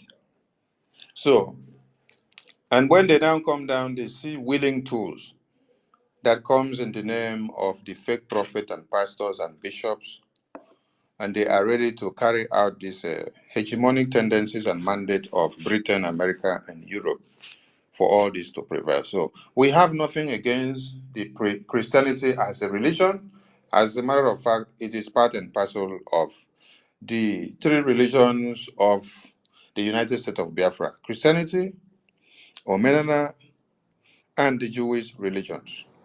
Islamic religion can never and will never be part of a religion and practice in Biafra land because these are demons and monsters. So it is not only who answer the name Christianity or Christian or who is portraying the Christianity that is the problem. It is how the people that have bastardized and decided to use Christianity as a tool to work for them. When you listen to the video that I played, the British man said, "We cleverly made Christianity to die off and for the smoke to die off." And then we did what? We cleverly projected and made Islamic Jihad to overcome the entire people. And he said in quote, previously, that the people of this community were predominantly powerful with their African traditional religions.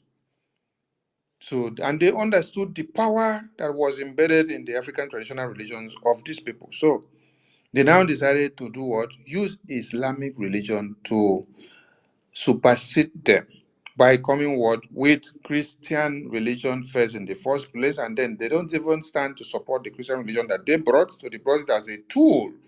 But Christianity as a religion has no problem. But because of the people that brought them and the mandate that they have, just like you see the recolonization of Nigeria now, they have colonized you people before under Frederick Lugard, and they knew what they were doing because it is all about their oil and gas and monetary interests and political interests. So they now have to now use the other people, which is the Islamic Jihad, that have the same mindset and likeness like them of criminality, deception, and destruction of lives and property that will help them to harness their own hidden agenda. A thief will always have an agreement with a thief. A rapist will always have an agreement with a rapist. A criminal will always go in line with a criminal to have a meeting with a criminal because they are like minds. They can rub their minds together and have an agreement that you, that is not a criminal, will not come to be. So that is the clear reason why Britain, America, Europeans uses this as a tool to be able to destroy the people. They will now come back weakening the same Christianity. You see what is happening now. America, Europe, Britain removed Nigeria from the list of violators of countries that persecute and kill and destroy other religions, predominantly Christians. And yet they are funding the Islamic Jihad to make sure the Islamic jihadists, right from what they were doing before 1970s, continue to kill the Christians because they are using it as a tool to weaken the people that they call Christians, yet they now use the Islamic Jihad to use it for their conquest agenda. America and UK and Europe, they know what they are doing. Now they are not hiding it again and they're coming into Biafra land with even their own foot soldiers in American, UK, and European uniforms. I tell you, the Biafran Defense Forces are dealing with them head on. And we're not going to stop. So, victory to the Biafran people. Everyone should turn their anger to the websites and then drop something as we continue to gather more guns and bullets to destroy the enemies of Biafra. My Minister Otumwamanya, over to you, please. We need one other co host. So, please, when you pick the mic, indicate if you're disposed for another co host. Let us know. Minister Otumwamanya, over to you, please. Okay, let me quickly make my submission, and after that, I'm going to leave the co-host because it's late here where I am now. Because you've spoken to a very long time. But anyway, I want to make my submission very simple and quick. You know, what I'm gonna say is that whatever our enemies like, let them do. We're not going to back down here on space. We're not going to back down in our land, on our space. We're not giving up in this fight because we have chosen to die standing, fighting, not on our knees. It is better we die fighting than to live all our lives as slaves and is subject to colonialism. That we can never allow to happen. Enemies, I want to make it clear to our enemies, which are the British imperialism. I want to make it clear to them that whatever they like, let them do. They can deploy whoever they like, any mercenary, let them deploy. We have chosen this very path to die defending our lives. We are not going to allow them do anything. We have chosen to die standing. Biafra land belongs to us. We are not going to give an inch to any idiot. They will try whatever they like. Biafrans, those that I've seen here every day, morning, afternoon, night, they have risen. They are not backing down. They are not like those that are ready to sell off their brothers for a peanut. These people that I see here, they are very strong men and women, resilient, courageous, die hard, those lovers of Biafra in the heart, those students of Mazen Nnamdi Kanu, I see them here. They know what freedom means. Our enemies can try anything they like. We know our enemies, which are the West, and we don't expect less from what we see now happening, that the America are supporting and the British, whichever thing they are trying to do, we don't expect less because we know it from the onset that these people are our enemies. So I'm happy. My happiness is that Biafrans are no longer sleeping. They have all awoken. And I thank Mazen Nnamdi Kanu who saw this and raised the alarm. And I thank our Prime Minister, Mazen Simon Ekpa, who stood his ground to challenge these enemies. And I thank Chukwu Kikadama for positioning him in a land of those who knows what Biafrans has went through and what is still happening to us today. And I thank all of you that are here in support, doing everything possible to fund and sustain this very war, because it's not going to be easy and it's not left for any one man. It is individual collectivities. We all must do our best. Bring whatever you have, your knowledge, your wisdom, intelligence is needed, your fund, your time. You need all of this because our enemies are not sleeping. We are not going to sleep. That land belongs to us. No, not anybody. We are not encroaching on anybody's land. What we are fighting for is for our lives, preservation, and our land, which is right, which is we have right to do so. It is valued in the international law. International communities, nobody will blame you, nobody will question you for what you are doing. What you are doing is 100% and one right. You're right. So don't back down and don't be quivered or chivered. Don't let anything make you get weak. Our enemies, they are cowards. They are cowards. Or even standing up to come and take what doing it. Nobody will stop us. We are not going to stop. Only if you stop yourself, you know you have been defeated. We are not dying. We are not going to stop. There will my minister. And great Biafrans, I thank you for your resilience and your steadfastness and your consistency, which is the key to victory. There one. Catch you from here.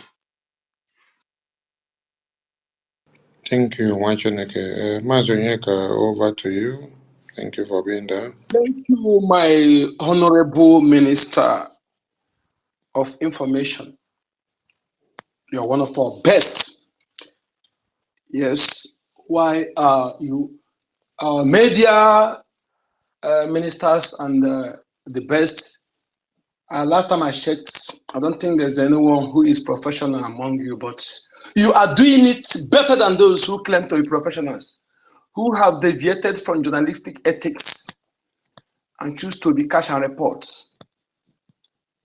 They are betting oppressors against the oppressed victims, whom they're supposed to be their voice, as it is in journalistic ethics. You are the best, and the Shukwuki Kiabiama give you all the strength to continue, as we are consistency personified. We stop at nothing till complete independent state of United States of Biafra.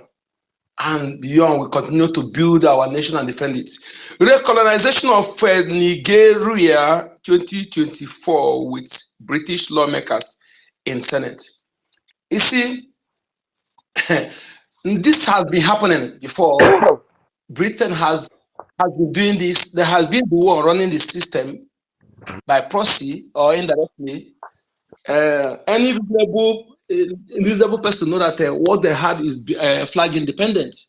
Now they see that Biafrans are doing the needful. They have to come up with. They are in hurry. They are confused. They are desperate. You know, it's like when you say a lie, when you tell a lies, you need another lies to defend that lies. And by so doing, you'll be telling lies until you confuse, until you expose yourself. Okay, this has created more enemies around the world. Many countries in Africa and South America are against Britain. They're angry with Britain, and they're angry at Britain, and Britain know that.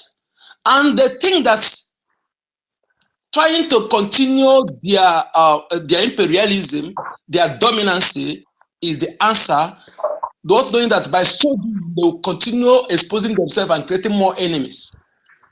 Time they're supposed to build bridge so that their future children, unborn children, may have even at least the evil will not affect them. They keep doing the same thing, thinking that they will succeed. No, Britain, you are going to fall. And when you fall, let me tell you now, many countries against Britain. They must understand that. They are confused. They are confused. And you see what they are doing? What they are doing is trying to open old wounds. That's bitter wine they have made many to drink. First to drink, they are going to drink the same bitter wine very soon. That is what actually Britain. You know, some foolish Nigerians. Anybody that call himself a Nigerian at this point in time, that person is the most foolish, useless, and low IQ human being on this planet Earth. I read in the news where these foolish people go and attack our people, Amazonian people in our lands because they lost football. You see how foolish people, you are not angry because the Islamic State of Nigeria are sponsoring ethnic cleansing against indigenous people. You are not angry because of high cost of living, lack of basic amenities that make life better.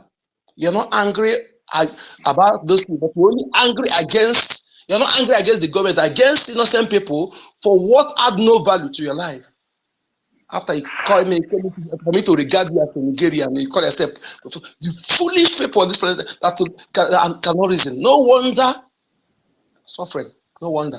So my people, British governments I'm talking to British citizens, those who are Caucasian British citizens, not those Africans who are naturalized or those born. The Caucasian, the criminal British, the devil himself. If you are continue keeping quiet in what your government is doing, all of you will suffer it. The same thing going to US United States citizens. If you continue keeping quiet on evil, your government under Joe Biden and Blinken, criminal Blinken, who are Islamic terrorists that have infiltrated themselves into the system. If you continue keeping quiet, all this evil will affect all of you. It's no champion forever. No champion. What you don't know is that before you kill, you come to kill innocent people. Your own life, you are not in control of your own life. And we can assure you that we are no longer asleep. You may succeed doing it when we are asleep. But this time around, we are awake. We are awake. We are going to die. As you come to kill us, you are going to die as well. And at the end, we lost. Because we are fighting a just fight. We are not asking what belongs to you. The last time I checked, we are not asking what belongs to you. What God bless us with is not only for Biafrans. It's for the for mankind, but it is important the Biafrans first. For you to get it from us is not by coming to a corner way to kill us or use intimidation or suppression or slavery for you to get it. That way you are taking is the way that will destroy you and bring you to the lowest. But if you come with rational, you will benefit from it. But it must be Biafran first. You must come through the right channel to respect the people, the habitat of that sort, the owner of those things. But you think, can you go and do what they do to Russia? No, you can't do it. Can you go to Asia country and do it? No. But they think that Africans and those you can because our fathers they are humanistic life values. So you take advantage of that. We are talking about we cannot talk about all these things without mentioning religion, because it's one of the tools they used. Arab brutal slavery they continue that dominance through using Islam. We know Arab brutal slavery of Arab against Africa is worse than that of the West. But history, they put it, but most of Africa don't even know about it. Okay, this particular one, they came their own. I want you to go and do this, go and check it, all these things, because we speak with facts. Check all the countries that participated in colonialism in Africa against our people, and check all of them. You must see one of all these denomination of churches that originated from them. They send their missionaries. You see again, you tell me there's only one God. Then why do you have different denomination of churches to divide? And the same thing, you don't have it the same in your own land. Only bring it to Africa. In our land, you have different denomination to divide the people, making them not to come together to fight their common enemy. Rather, they allow division of the denomination of churches to divide them. This one say, I'm Anglican, I'm a Catholic, I don't do this, I'm into the tortoise. This one say he's a Presbyterian, this one say he's a Methodist. All of them, they have their representative denomination of churches. If one go, why can't we have one? And this is what I'm saying, that Biafra government to look into this. We cannot allow this different denomination in Biafra, because it's a division, it's a divide and conquer. Yes, if you want to, it must be one, the way it is in China. Because I realize that this denomination is a divide and conquer, and we must look into it. Yes. So my people, we must stand firm, stand neutral, keep anything, whether ordinary, whether this or whether Jews, whether aside, and remember who we are before these things come. Because all of them, we are existing first before all of them. We have been existing. Our own ordinary is our way of life. It's not religion. It's our way of life, your way of life, your language, your culture, everything. That is meaning of ordinary. And we must put who we are first, collectively. God forbid me using any religion push me to be against my own fellow Biafran. God forbid. That is idiocy. We can never allow that to control us. They use it to come and use you to kill your own brother. You call yourself an African and allow Islam to use you to kill your own fellow African. You are the most useless human being on this planet Earth that cannot reason. So look at all this, the head of all those religion, all of them, as you are being killed, has any of them spoken? Has any of them spoken against ethnic cleansing? The answer is no. So it's left for you to reason like human being or continue wallowing in your idiocy. Okay, ignorance is not excuse. The law, even in the presence of God, is not excuse. So my people, we must remain neutral and fight these evil people. We must not allow our children to suffer what we have suffered. It is, let me tell you, if you have money this time around, if you're looking at me, maybe how much I donate before you donate yours, you're making mistake. You are making mistake. You are giving that money for this purpose. And this is the best investment. If you have a place you can lay your head, I say it several times, a place you can sleep as your home, you don't need to build anything structure this time. The best investment for your children and unborn generation is to invest in this Biafra liberation. In Biafra liberation, that is the best thing you can give them. To control the territory of that land before you do any investment. Any investment without controlling your territory is like a tree without a root that can be taken away or put any moment with a little slide of breeze. But when you control that territory, then you invest in that territory, then that your investment will have to put and sustained. Otherwise, it will be a chaff before the wind. If you fail to do so, don't waste your time in building mansions and all this thing until Biafra is restored. You know that you control it. That is self-determination we are talking about. It's your inalienable right. In fact, in other ways, it's a divine right. It's right given to you by Chukwu. As long as you cannot, you don't need anybody's consent to defend blink your eyes when some object is coming to your eyes, or you don't need anybody's consent to defend yourself when armed robber come to your house, or you do need to call it, hey, DPO, sir, armed robber is in my house, can I defend myself? If you cannot do so, then you don't need anybody's consent to defend your land, to destroy your enemies that have invaded your land. You don't need anybody's consent to choose where to belong, how to govern yourself, how to live, as long as you are not working against your fellow human being. Okay, so my people, we need to educate our people. Ignorance is one of the things that is disturbing our Africa. Otherwise, if we can open the eyes of our people, youth, let me forget about those puppets they choose as rulers that don't have I can't call them leaders. What we need is to open the eyes of African youths and educate them brilliantly to know the truth, to know the facts, to know everything. Then the rest is history. Okay. What we need to do, all of us who have been liberated by our great leader, our prime minister, and all of you here, we are liberators. We are liberators. We have to emancipate our people for this slavery, religious and political slavery that have been destroying our people. When you are destroyed mentally, when you are weak mentally, when you are slave mentally, you are gone. You have already been dead. Those who come to kill you with gun and bullet just come to finish this thing. But the main killing is mental slavery, mental killing, mental manipulation. They have manipulated. When they are manipulated using all these Bible robbers, all these imam, all these fake DBS and Bible robbers, religious robbers, using them to destroy people. They are the worst people on this planet Earth. No apology, because I know what I'm saying. If I'm not speaking because I want to speak, but we're speaking with facts. So my people, these people have proven that they don't care about us, and we cannot care about them either.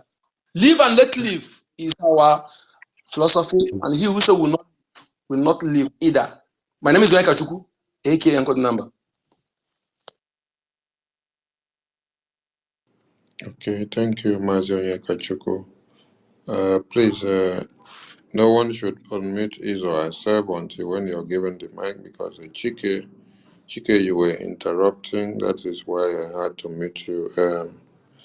Asibunam J, you have the mic. Your hand is up. You're the next to speak, please. Asibunam, are you there? I'm here, my brother. Good evening, my fellow Biafrans. I greet everyone because it is not easy for us that are here. I greet all the ministers, those in the cabinet. My respect to everyone. You know, we are here talking. We are here speaking. We are different faces. We are Biafrans, excluding those that are here to spy on us or those that believes in the whatsoever they believe, that they don't see what we are seeing. Because I believe that what makes you a human being is the ability to see things and understand what you're seeing and know what you're seeing and know how to react. Honestly, you know, a lot of things is been happening in this life. I am very much sure that each and every one of us here are a victim of one thing, one way or the other. It does not matter what you have, it does not matter the privileges you have, it does not matter where you live. If we deeply check it down, deeply, we are a victim of one thing. I will repeat this thing. I said it before hours ago on a space. These people, for America to be able to do what they are doing, they did these days. My brothers, my sisters, do you need somebody? You know, there is something our leader used to say. He used to say that you have to know Egamanya Lola Malunkena Lugena. These people, what are they going to say? What are they going to say for them to be able to do what they did? And they are seeing what is happening and they cannot say a word. Who are you waiting for to defend you? And we should not forget one thing. I keep saying this. These people, they know who we are. They know what we can do. They know our capability. They know our capacity. They know our human resources that we have. They think of the resources that surrounds us, what we can do. If we are doing what we are doing in other places, imagine when they leave us to have our freedom completely, because that is what our prime minister is going for. We're going for freedom totally, completely, not just having independence or having a country. We are going back to who we are. That is one thing each and every one of us must understand. That is why we have to know what is facing us. That is why we have to understand the gravity of the things that is looking after us, that we must always do whatever we have to do to conquer it. Because if not, we are doomed. But we will never. Because Biafra must come. If it has to be that Biafra will come for America and Britain to be destroyed, Biafra must come and they will be destroyed. And our leader said it, that any nation that goes against Biafra, they will fall. And what America did, let us watch. Their downfall is already here. It's not all about, because you cannot see evil and support evil and you tell me that I have to negotiate with you or what are we talking about? All these things we are shouting here every time, every day. They see it, everybody sees it. But we are not priority. And we will make them to understand that we are much more priority than every one of them. And it's left for every one of us to make them to understand that we are much more priority to anything they can ever think of. Because we know who we are. We are human beings. We are not animals. They can think, they can do whatever they do, like what my brother said, Onyeka. They can manipulate our fathers and do whatever they did. But for the informations we have, for what we have known, we will never rest till we take our place, and nobody is going to stop us. That is why I am begging our ministers, please. Our government, those that knows the people that is supposed to be able to sponsor this, to make us not to be suffering this, to be picking 1 naira, 2 naira, $5, $10. These people, they have this thing. It's time that they will be printing the list of these people to give us, both in Nigeria and anywhere, so that Biafrans, all of us, will know, because it's not going to be a joke. I will say one thing. I'm happy you people are here, the ministers, because I know that when Biafra come, all of you that are there doing the jobs are still going to remain and still going to return, because Biafrans will want you people to continue with the wonderful jobs you people are doing. That time, you people should be ready to put me in jail, because my crime will be that any man that did not support Biafra and you have that capacity, anywhere you are, will come for you physically. God knows. Because whatever I'm suffering today, whatever I'm going through today, is these people, is this evil. And we can never forgive anybody. These people are not supposed to step foot in Biafra land. They should die outside and be buried. They should never step foot in Biafra land, no matter whatsoever. Because the evil against humanity that have been upon us, I have never seen in anywhere in the world. And because we are surviving it, and we think it's a joke. This is no joke. We are fighting a fight of life and death. It doesn't matter where you are. It doesn't matter what you think you've got. Think about the future. Think about what has happened. We no longer have visionaries. Thank God for our leader. Thank God for our prime minister. Please, we should do whatever we have to do to protect our own. I keep saying it. Our prime minister, we should protect him with everything we've got. Because these people, they never see good things that come from us and keep quiet. We should remember what happens to Bob Marley. We should remember what happens to Sankara. We should remember what happens to many. I'm saying it open, I'm not hiding it, because that is the way they roll. Me, I'm not trying to be politically correct. What I'm trying to say, these people never see good thing from us and want it to be. They will try every possible thing to do whatever they do, but Biafra will disgrace them. Because anybody that comes of Biafra, you will go first before, and Biafra will be standing stronger. I yield my mic for now.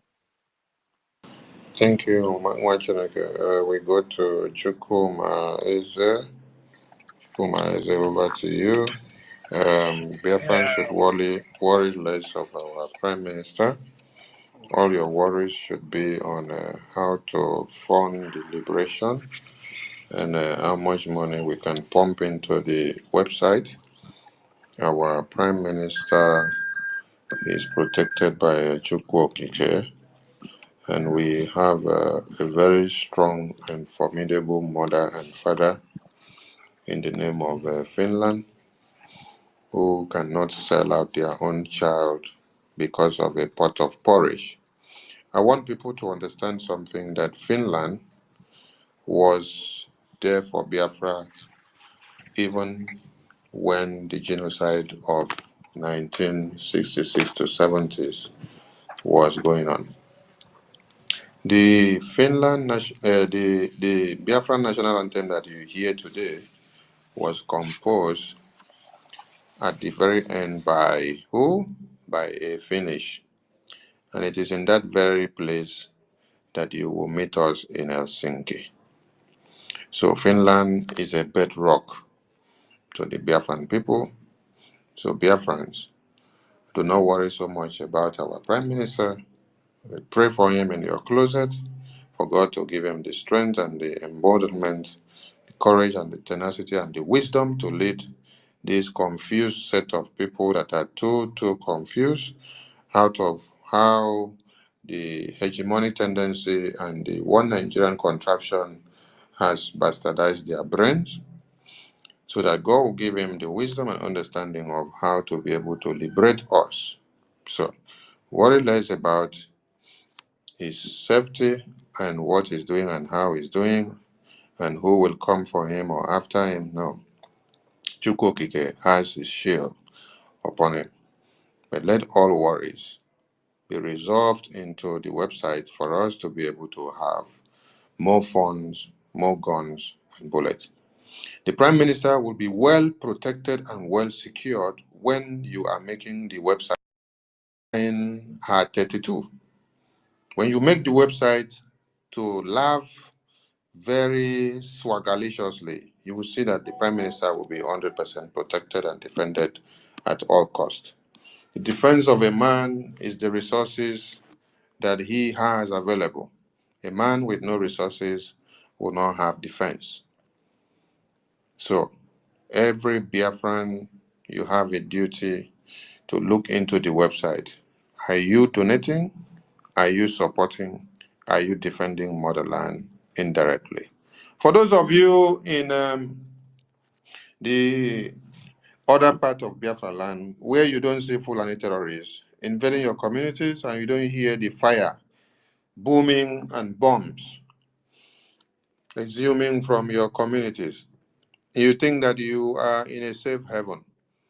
It is because of the firepower of the Biafran Defense Force holding the gate of Biafra. There is a gate into Biafra land where the terrorists, when they are able to pass through that gate, the entire Biafra land will be ravaged. So you are not feeling the fire in your own communities or provinces because the gate has been sealed. And all men and women of the liberation forces are going over to that gate to hold that gate very tight. So do not think that something is not happening in your community, but understand that it is not happening in your community because the road map down to your community has been sealed from the entrance point. Do well to go to the website and pour in all your hunger there with how much you have and with those that you will convince and with whatever that they can come up with. Thank you so much. We have My Escoban. minister, Your hand is up. my minister, I want to I'm give up supposed to the. go next. Hello, please. Am I not supposed to go Yeah, I next? can hear you. Yes, please. Can you give the co-host to Mazichuku Maize? Because No, going to Yeah, bed we now. need to know if he is disposed. Mazi Chukwumaize, are you disposed for the co-host? no, I'm at work, so it's not gonna work, please. Mazi Chukwumaize, are you disposed for the co-host? No, not at the moment. Oh, I'm I at work. can't hear him. Maybe his network is bad. Anyway, when he is back, we can hear him. Let's Can you? continue.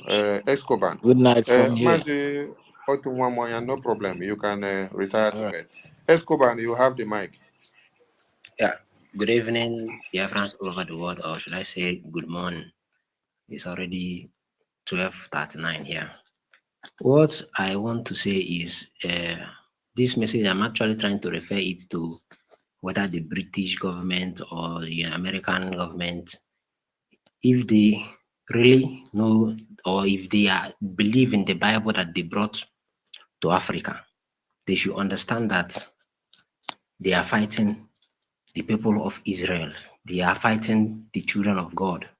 They have to understand that we are the descendants of Jacob. Jacob, when I mean Jacob, the son, Gad, was the fifth son of Jacob. And we are the children, direct descendant of Eri, who came from Gad, and Gad came from Jacob, and Jacob came from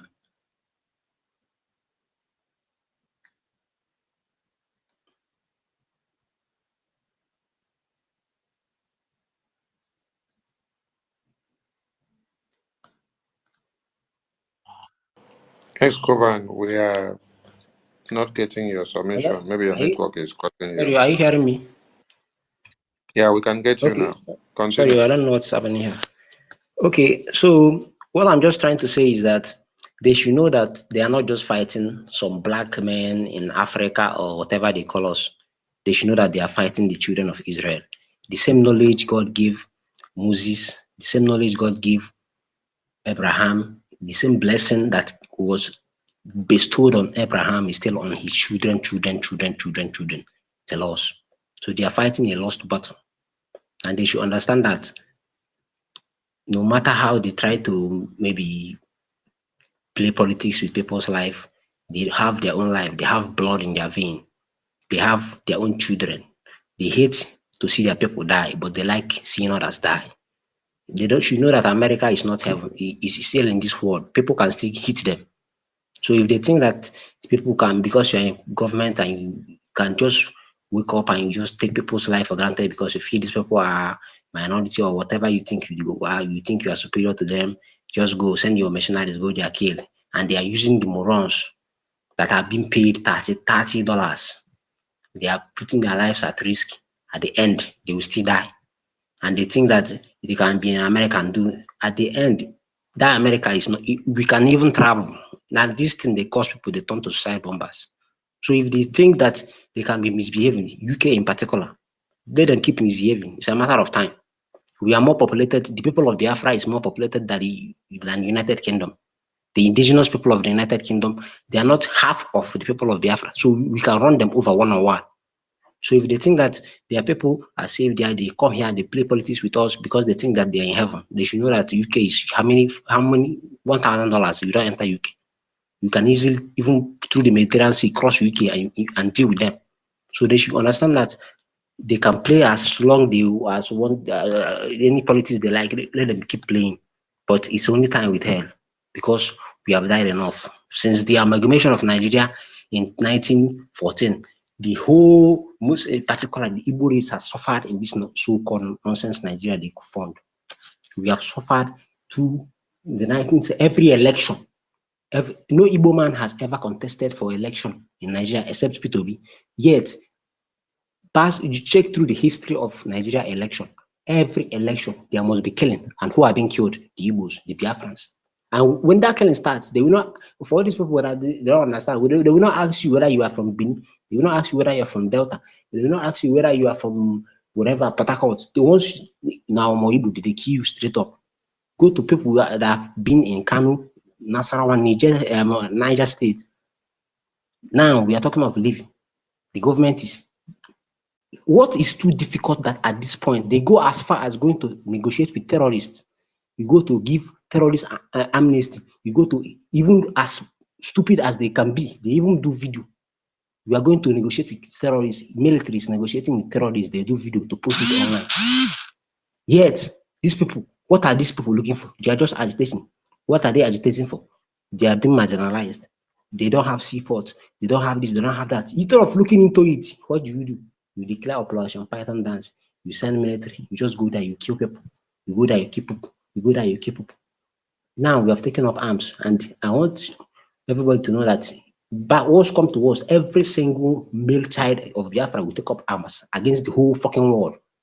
If it demands that we go against the whole world, every single one of us. After all, the previous war, 10-year-old boys took up arms. So we are too old to be here.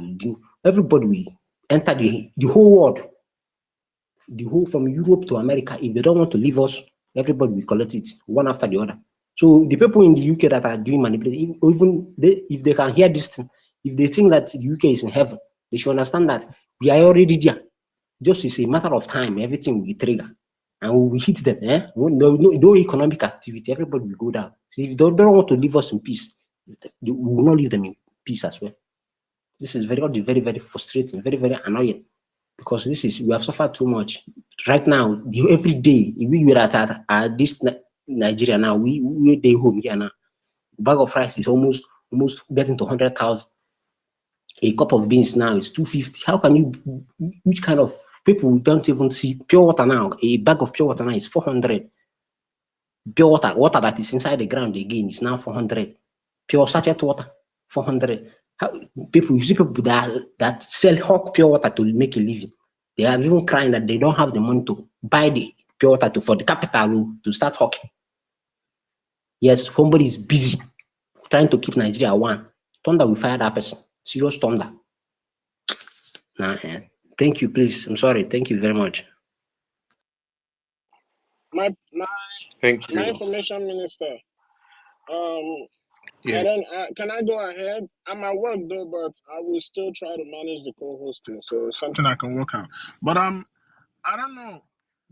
This is my first time co-hosting. Does it allow me to like add people or no? You know, when someone requests for the mic, you will see the request, then you accept. Okay. All So right. when it's time you want the person to speak, you call the person you want to speak. Okay. Um, I want to make my own submission because I had my hand raised up. What I want to say is, Biafrans, if as by now you're not making any move, you can say all you want to say. You can profess Biafra as you want. You can talk. You can say you're a Biafra. You can say Biafra will come. You don't make any move, nothing will happen. That's why it's very crucial that we all come together and in whatever way you can contribute in one way or the other. Let's do this and make our dream country become a reality. If you remember during the days of colonialism, what happens there, whereby the mother colony have their representative in anywhere they consider as their own colony, just like when Nigeria was still being colonized by the British. They are over there, the Queen is over there in England, and they have their lords and governors and the rest of them, all their representatives have an office in Nigeria. Then until when people started to agitate for independence, though you guys thought you got independence, but they only gave you a flag independence because you don't control your economy. You only control your political decision. But aside from that, before you even control your political decision, they have to be aware of whatever you do or whatever they have to be aware before you take any step in terms of that political aspect. And that's the problem we face in Africa. That's the problem even what we face here in America, because it is those who controls the economic aspects that controls the government. Just like here in America, before any president runs for an office, you have what they call donors. You have what they call shadow parties. These donors, these shadow parties, they fund the candidate. They donate to the candidate. And are you going to tell me when that candidate eventually wins, don't you know the candidate is going to work for them? Or maybe consider their interest in one way or the other? It's the same thing that is happening in Africa. The same thing that is happening in Biafra land.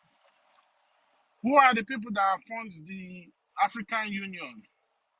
Who are the people that funds ECOWAS? It is the West, European Union, America, and China, the rest of them. So leaving you as Africans or as a Biafran that you don't have power over the decisions you want to make for yourself. And one thing I want you to understand, before any leader is being appointed to you, it's just like it's like a tradition. Am I coming out clear? Hello? Am I coming out clear? Yeah. Very well, very well. So before any leader is being given to you, you don't choose your leaders, because if you choose your leaders, you will have the right to protest against anybody that you feel like is not qualified to be in that position. But they choose your leader because your leaders have to work in favor of their own interests. So these leaders, they will not take a very just person or a clean person like you and I to be a leader for the people. They look for somebody who they have some kind of compromise against. So whereby when the person started to fall out of line, they will checkmate the person. Just like the drug baron, the certificate forger who is the president of the zoo now. No matter what he does, if he tries to go out of line, they will checkmate him. That's how these people work. That's how the West work. That's how they continue to control Africa. And one thing I want all of us to understand, the scramble for Africa, most especially Biafra land, is still ongoing. It never stopped. The reason for the Second World War was because of, as in the reason for the Second World War is because of, as a result of Africa. And the Second World War was because when the Nazi Party gained power in Germany, they felt that they needed to revenge because they lost out in the scramble for Africa when Africa was being dissected and shared among the Europeans. So why am I bringing this up? It's because Africa has always been a bone of contention when it comes to these people. And for the UK lawmakers who want to sign agreement with the zoo for their representatives to come and be in the zoo senate, is the same as recolonizing you. Remember I said during the colonial era, they had their representative. That's why you had Lord Lugard. You have people like Port Harcourt. You have people like Sir Harold Smithers and the rest of them, all in Nigeria working for the British. And it's the same thing they're going to do, because when these lawmakers, finally, when they reach the agreement, of course, the agreement is already there. They just want to act like they are signing paper for the formalities, but they already agreed, because they know that everything that is going on in that zoo is getting out of hand, like it's beyond their control. So now they have to make a quick move. But these lawmakers coming in is giving them the chance for them to come and recolonize the zoo again, of which we Biafrans are not going to be part of. So at the end of the day, as a Biafran, when you see all these things going on, knowing that we are freeborns, knowing that we are Republicans by nature, knowing that we don't bow to nobody, we only stand for what is just and what is right, why won't you rise up and do what we need to do to get our freedom?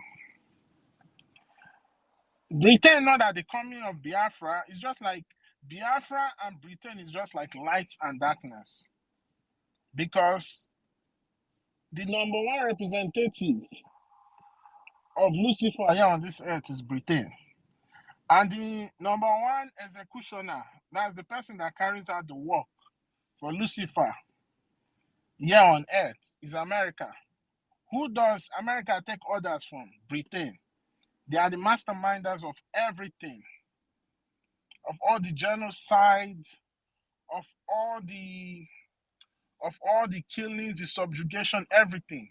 They are the one that sit down and plans it. They plan it very well. America cannot mastermind it the way British will mastermind it, because that's the position Lucifer gave them on this earth. And now they see that they have a place in Europe, that's Eastern Europe, where you have Russia, who's a rising power, who everything they need to produce what they need, they have it. They don't have to go out there and look for it. And they see Russia opposing them, which is what they don't like. And now that's why the scramble for Africa becomes very intensified. Why am I saying all these things? It's for us to understand the dangers that we face ahead if we don't rise up and stop this thing and put this subjugation to an end. We need to get rid of everything that has to do with Europeans. We need to go back to the foundation to change everything. Just like, it's not 2 years ago or so, a city in South Africa was about to be renamed from a British name to like their own indigenous name. And what happened? The British people started ranting and saying, why would they do that? Why would they do that? The people have been used to that name. Why are they changing it? Because they don't want you to exhibit your own identity, your own culture, your own value, your own tradition. Because your value, your tradition is rich. The only place you find genuine and organic indigenous people living in the world today is in Africa. Even the land that the British people occupy now was never their land initially. They scavenged for it. They had to kill to get the land. So all these things you see them doing, the Europeans doing, is in their nature, and they will never change. Except what we do, we force them to change. And whether the British people like or not, this is a message to them. The only thing constant in this life is change. What goes up must surely come down, and nothing lasts forever. So, in as much as they try to do what they want to do, whether they like it or not, they are still going to be part of the countries that will disintegrate that zoo. Everything that's happening now, is happening for our own good. For our own, if only Biafrans are the mad people in the zoo, our enemies, how they take things and they turn it into propaganda. But when everybody's mad in that zoo, when it is burning when it's burning in Yoruba land, when it's burning in the north, when it's burning in Biafra land, then they will know that something needs to be done. And because today I took my time to watch the Nuremberg trial of the Nazi, the people that was part of the Nazi party, like after Germany surrendered. I took my time and I was going through the trials. And in as much during that trial, some of these Nazi parties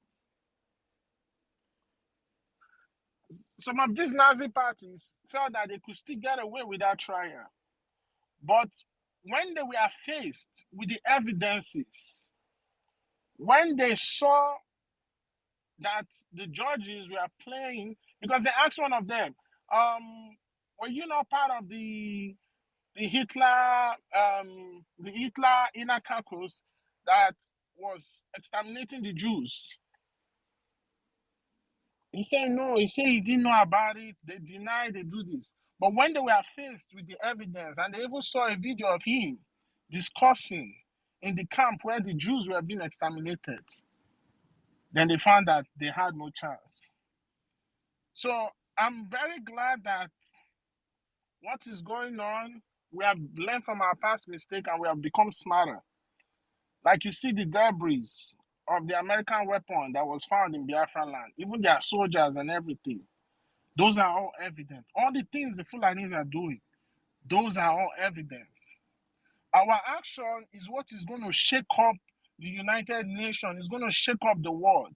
Because all those things, all those evidences that our leader, our supreme leader, Mazi Nnamdi Kanu, has sent to the United Nations, to International Criminal Court in the initial stage, they saw all those things. It's not like they didn't see, they saw it. But when it comes to them, they throw it in the garbage. Because you are Africa, you are black. You understand? Your purpose here on this earth is to be used as slave workers, and for them to come into your land, take whatever they want to take, and your life don't have meaning. For how long will this go on for? Africans are the ones that dominate the market of organ harvesting. Your organs are the ones that they sell in the market. Your resources are the one that has been sold in international markets. Your human capital labor is the ones that's being used all over the world to build their own country. Before I came to the United States, when I was giving my visa, I was so happy. I said, wow, I'm finally going to America, this and that. I'm going to go there, I'm going to make money, I'm going to do this. But I came to this system and I understand that I'm not free. My level of slavery was just upgraded. Just when you remember, like before the civil rights movement in America, they have slaves, and among those slaves, among the owner group of slaves that has been assigned to the slave master. The slave master picks one of the slaves that's going to be in charge of other slaves. The only difference between him and those slaves is that he gets to have some other access to some other better treatment than those ones. But that doesn't mean you're not a slave. You still remain a slave. They call them the house niggers because they watch over the house of the slaves. That's what we, Biafrans, Africans, whoever that is living in diaspora, that is what we are doing. Because now you leave Africa, which they call to be like darkness, you come over here, at least you have constant electricity, you can go to good healthcare system, you can drive on good roads, you can make more money for yourself. But one thing that we are not understanding is whatever money we earn here, they take tax, which build our government. We work for ourselves. We still have to work for people back home. So you are working double than what you as a human being is supposed to work. And when you work more, you get less sleep. So is that not still slavery? Now is the time for us to go back and think how we want our future to be. How we don't want to remain in this subjugation, how we want to get out of this. Because I see the Caucasians over here, they don't work the way I work. They only work a little because they work for themselves and for what they need to be comfortable with. But you as an African who's left thousands of miles where you come from to come over this foreign land, you have to work more because once you get out of that zoo, you become the hope of other people back home. Whatever they need, they ask from you. That's still slavery. Now you become a modernized slavery. That doesn't change this. A modernized slave, that doesn't change the fact that you have been free. Most of the inventions you see today were found by black people. Bill Gates never found Microsoft. It was a Biafra man that discovered it, but not to give the glory to black people, not to show them that you can be useful in the society. He was written off. And Bill Gates stepping here to take the shine that he's the founder of Microsoft. A lot of things have been discovered by black people, but they want to hide it. And even if they have to let you as a black man to take the shine a little bit, they have to program your brain. You have to act a certain way. Just like during the days of when the terrorists, jihadists, Obama was in the White House. When he got in there, a lot of black people were saying, Africa was saying, oh, Africa is winning America this. Come to America today. What did he do for black people? Obama thinks he's more white than black. So what we are doing now is going to change the course of history. It's going to change the narrative. And that's what they are scared of. Because our model of freedom will be like a way for people who are looking for freedom to follow. Because we will teach them that, number one, your freedom is in your hand. Number two, you don't have to call United Nations. You don't have to call all these powers, America and the rest of them, to come and give you freedom. Because they benefit from your freedom. Just like what is going on in Congo, the killings, the genocide going on there. The more that genocide is going on, the more it gives them the opportunity as the world police, Americans can send their soldiers there. And when they are sending their soldiers there, they are tapping your resources. But they will say that they are trying to bring peace. But you ask yourself, these people that came in here as foreign mercenaries to come and help us, why is it that they've been here for so long? Nothing is changing. Everything still remains the same. It is because of the benefit from you killing yourself, destroying yourself. Because when you kill yourself, you destroy yourself, you have more hatred and enmity among yourself. How are you going to come together to fight that enemy that masterminded the whole thing that is going on? That's why what we are doing and what we as Biafrans are doing is very, very important and very, very crucial. Nobody had the idea that you can conduct referendum online. Not even the Europeans know you can do referendum online. But look at, we Biafrans are showing it to them that you don't need to go and line up when you find yourself in a location that has the Western stooges that at any point in time they are ready to kill you, not so that you can't express yourself, you can't speak up. But look at, you can sit in your home. Biafra came and changed the game, telling you that you can sit at home, you can vote, you can relax without even having to worry.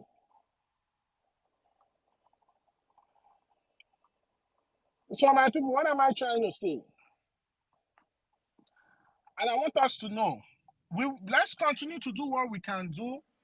Let's continue to propagate the gospel as much as we can. But one thing I want us to know, because one of our brothers was saying, all these rich men, write to them and this. We see, if they want to join, they are welcome. But if they don't want to, no problem. Before we started this journey, Chukwukika Biama already was behind us. Just like how he said to our leader, Mazi Nnamdi Kanu. He said, look at Biafra, they have given it to you. And you will go to this war with nothing. But at the end of the day, you will come out victorious. And indeed, you will know that I am God.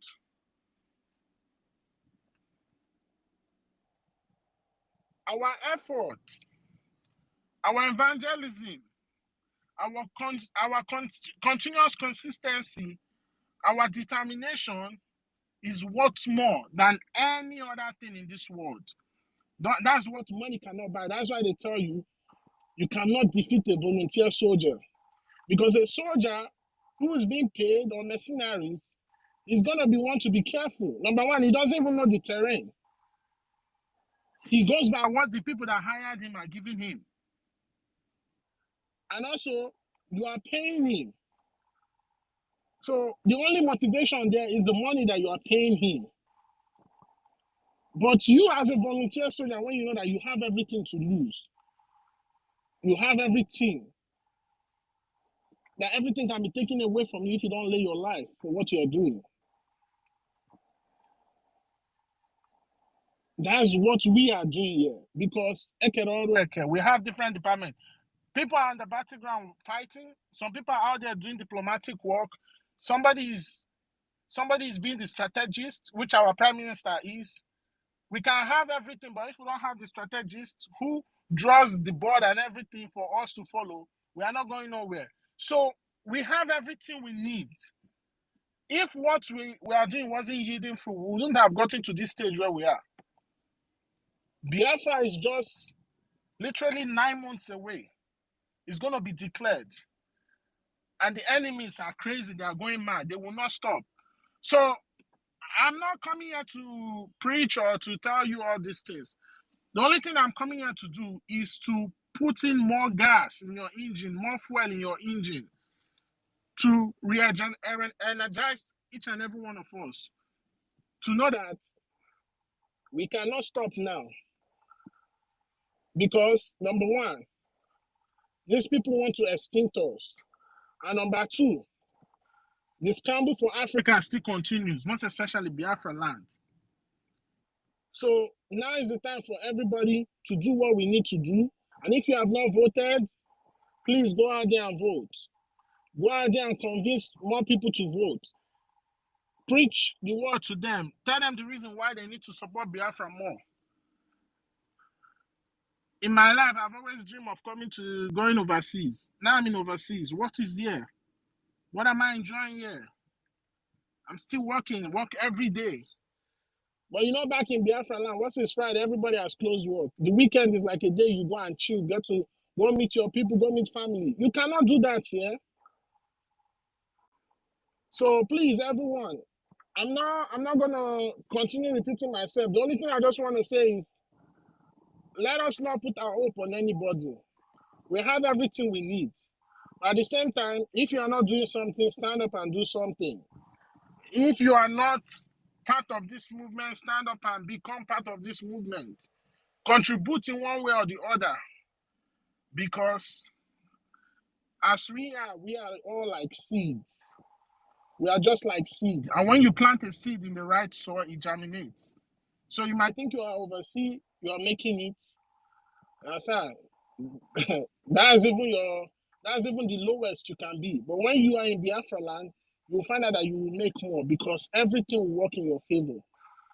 The environment, the atmosphere, the gods of the land, the spirit of your forefather will work for you, and you will excel more than what you are wherever you are.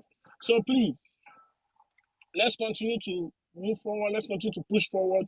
Britain cannot stop us. Those people are they are bound to destroy. They are bound to be destroyed. Whatever they are doing now is part of fulfilling the prophecy. It's going to make more catastrophe continue to happen in the zoo. And which by so doing, everybody will become mad. And our freedom will become even much more easier when our prime minister declares it in Finland. So I want to thank everybody here. Some places is midnight, some people is 3 a.m., some here is like late night. Everybody, we are still here. And they are scared because they come here every day, they send their spies. They see that these people are not stopping, these people are not giving up. These people are being resilient. That's why they called us great Biafrans when they came in the olden days to try to conquer us.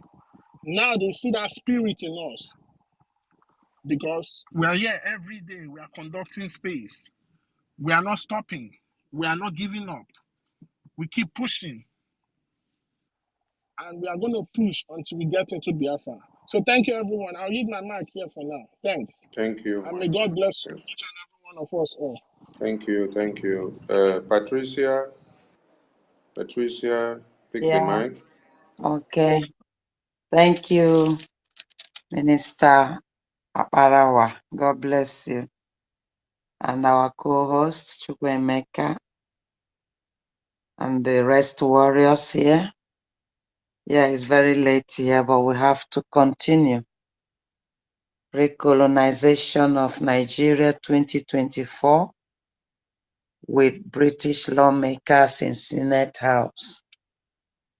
Yeah, every handwriting on the wall is becoming clearer as the day go by.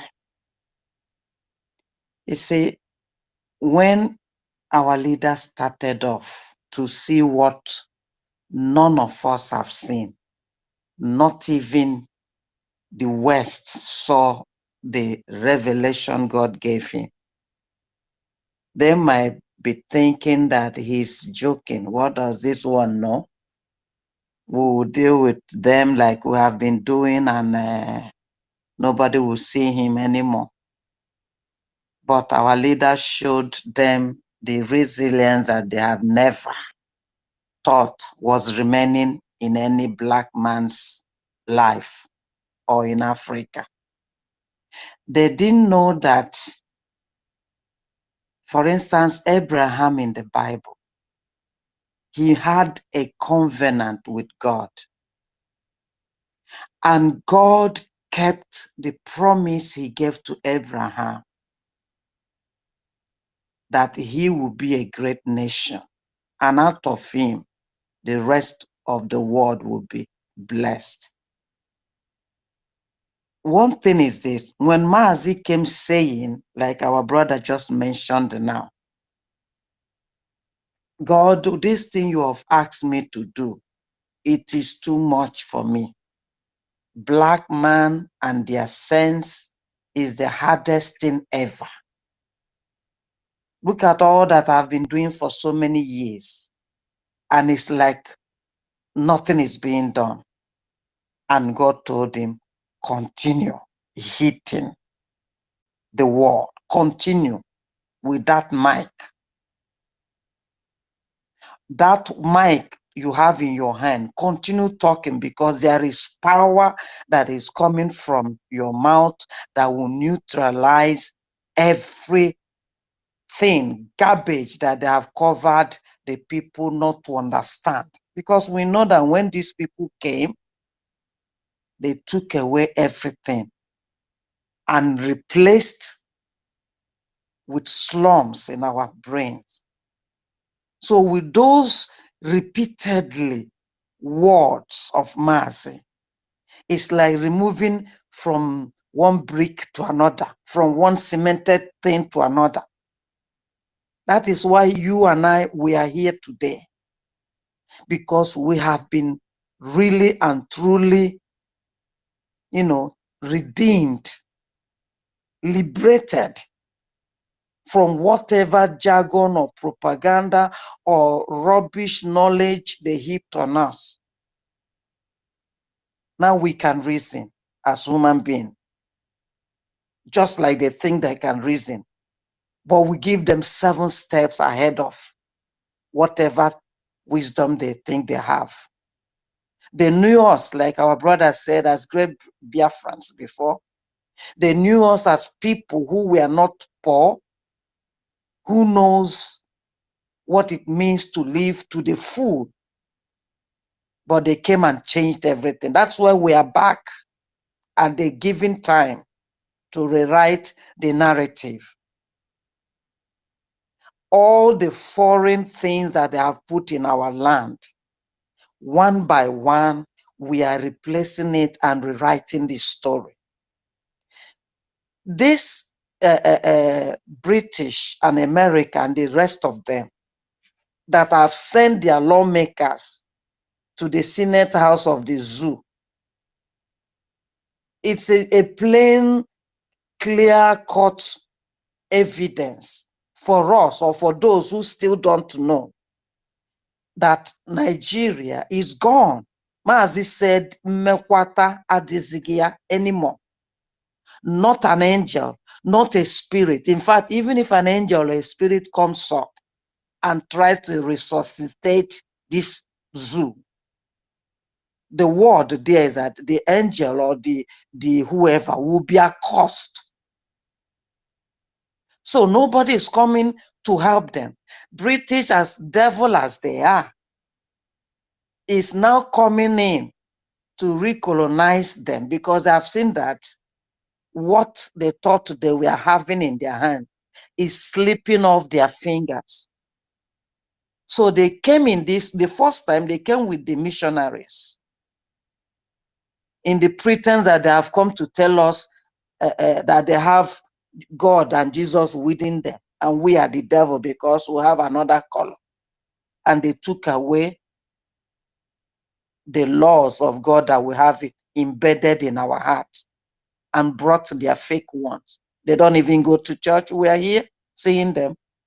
They don't know anything about God or about church. We that knew it, they took it away and replaced with another. Now that they know that their missionary tools they used before doesn't sell anymore, because we have more than what they can offer. Our eyes has been opened. They decide now to come and bring their lawyers now to start putting things, knowing that the Fulani or Tinubu or whoever, they don't have the brains that the Biafrans has. So they want to use them to reestablish what has already been in extinct. Nigeria expired 2014 without any of these 3 nations, Igbo, Fulani, and Hausa, signing agreement to it. It was forcefully given in a shady way. Now, like our brother said, they are coming in a modernized way to bring their lawyers to do what? To do it now in this 21st century digital way. And the question our leader has put in us, or the understanding he has put in us, he said, can any black man go to the Western world to create a nation? No. Can any black man go to the Western world to even make a street name for himself? No. But these people have the audacity to still come up, and we are asking them that 2014 Nigeria they put together after 100 years, everybody should go their way, has expired. They have not even answered to that question of the expiration. They have not even seen to their citizen that did nothing that they put in there. Like they are doing away with all the African liberators that come up, Sankara and the rest of them. What is his name? The one of Libya and so on and so forth. Even this one that is in Niger, how many attempts have they done to make sure that they kill him? Because they think black man was meant for them to be their stooges, their slaves. But there's one thing I saw in the Bible, the Torah, when Jacob blessed Jacob, Isaac blessed Jacob and told him, I have given every blessing to your brother. Nothing is left anymore. So your brother will rule you. So that is what this Western world are claiming, that they are giving the right to rule others. But there is the part B of that word, because nothing is permanent. There's always a time and season to everything and to anything happening under this earth. Isaac told Esau that the time that you will have dominion over your brother, you break off the yoke. What is that, having dominion over your brother? By the time you have dominion over him, you break the yoke off your back or off your neck. You know, we've been carrying this burden. The black man must be suffering, a slave within and without. No rest. And when the dominion has been given to us was when God sent Onyendu to come and give us knowledge, because knowledge is power. When you know yourself, know your identity, know what your worth is, know who you are, know where your land is, know your possession and everything, there's nobody that can come and intimidate you. When you know that you know that you know, not even that, you face that devil squarely and ask him, who are you? There won't be any fear anymore. That's why Mazi said you have to be resilient. And the only way that we can make it even with nothing is our resilience. We have to resist these people, no matter how few we are. Thank God that his things is not in millions.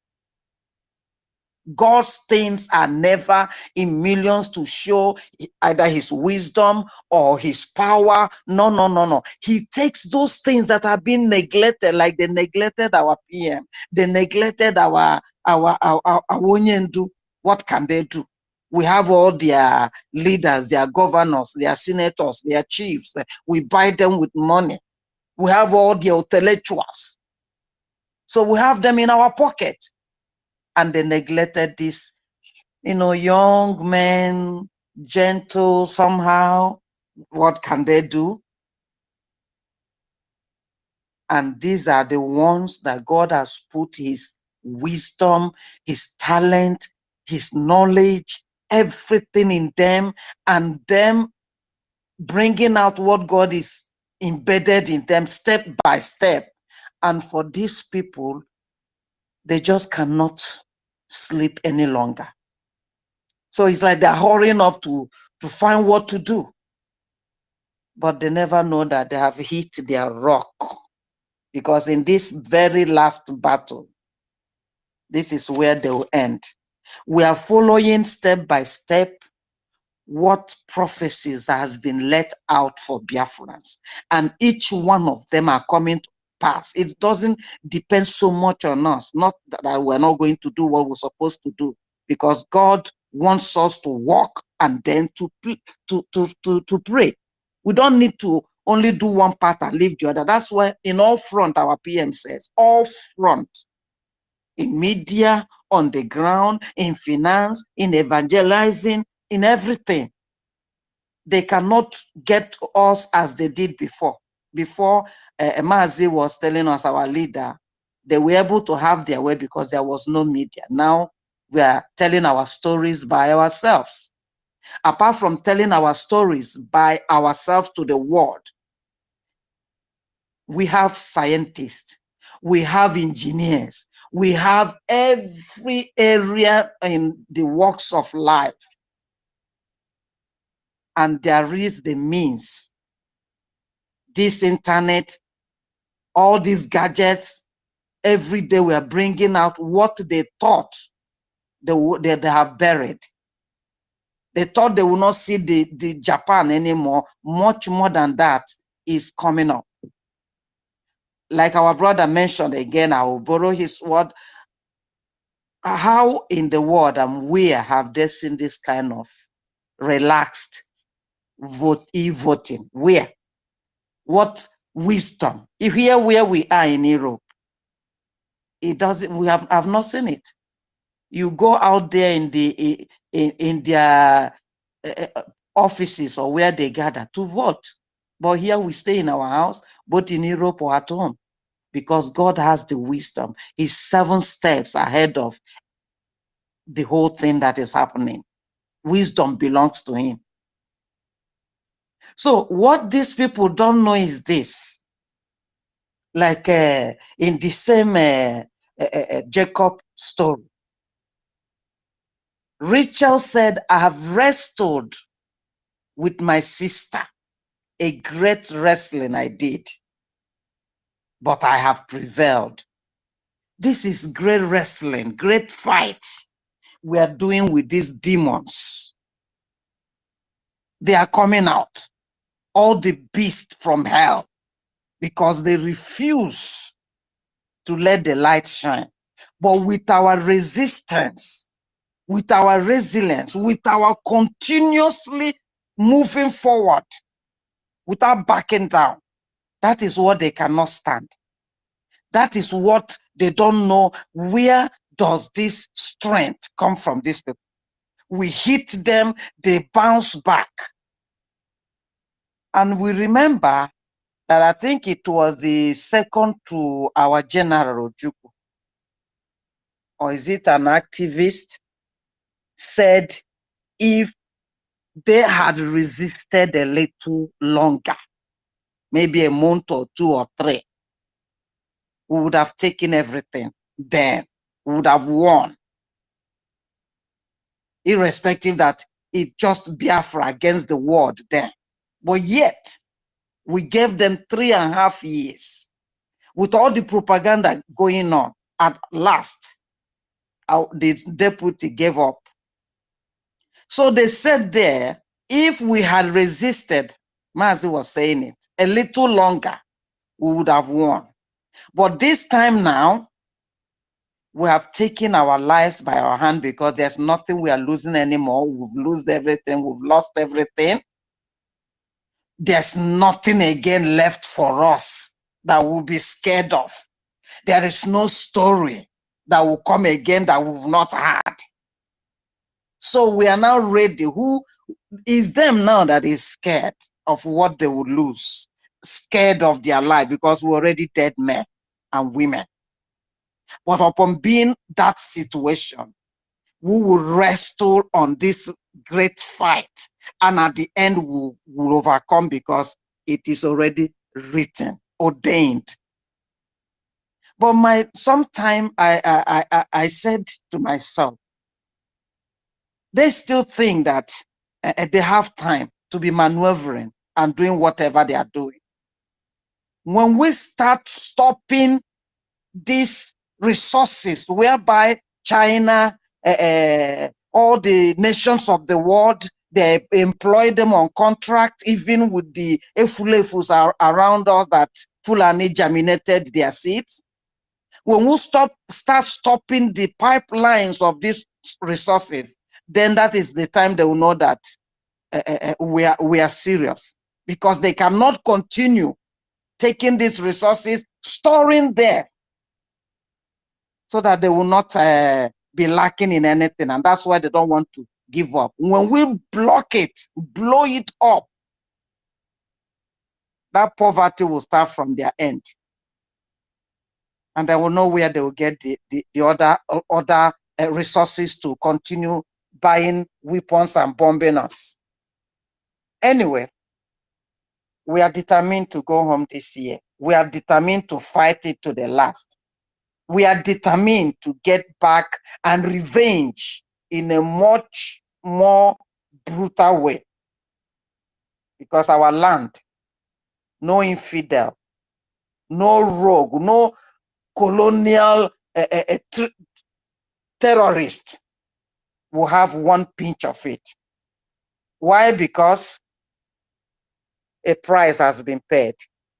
And God does not ignore such sacrifice, such covenant that he made with Abraham, that he made with Moses, that is still there. That rot is what will swallow them. Sometimes our people will come and will say, please, Fulani, stay back. I don't want them to stay back. Please go to your area. No. They must have to come. But the answer is they will not go back. Both their addresses they brought, both themselves, both the machineries, none will go alive. They will be buried in Biafra land, because we have to revenge. Revenge yesterday, revenge today, revenge tomorrow, all in one shot. Thank you, Biafrans. Thank you, my minister. I hand in my mic here. Thank you, Patricia. Mighty Dot, you have the mic. Mighty Dot. How me come? Yeah. Well, you remember the Glory to Chukwu. awesome. Yeah. So I've been listening, and yeah, I'm not gonna take too much time because I know some people might want to talk as well. What I'm hearing about the British coming and bringing their lawmakers into that zoo is a very interesting situation, in the sense that every arsenal is being released right now, and the next they are going to be releasing every front. That's the struggle of a dying horse. Very soon now they're going to use the religious community to start hitting hard too. You know, all resistance will be coming from every angles. The traditional rulers and all that, those that have been sold out, they're going to be coming.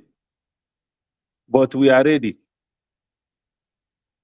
If America or Britain thinks that they, instead of these people to be asking to be remorseful, to have some level of remorse for what they have done to us.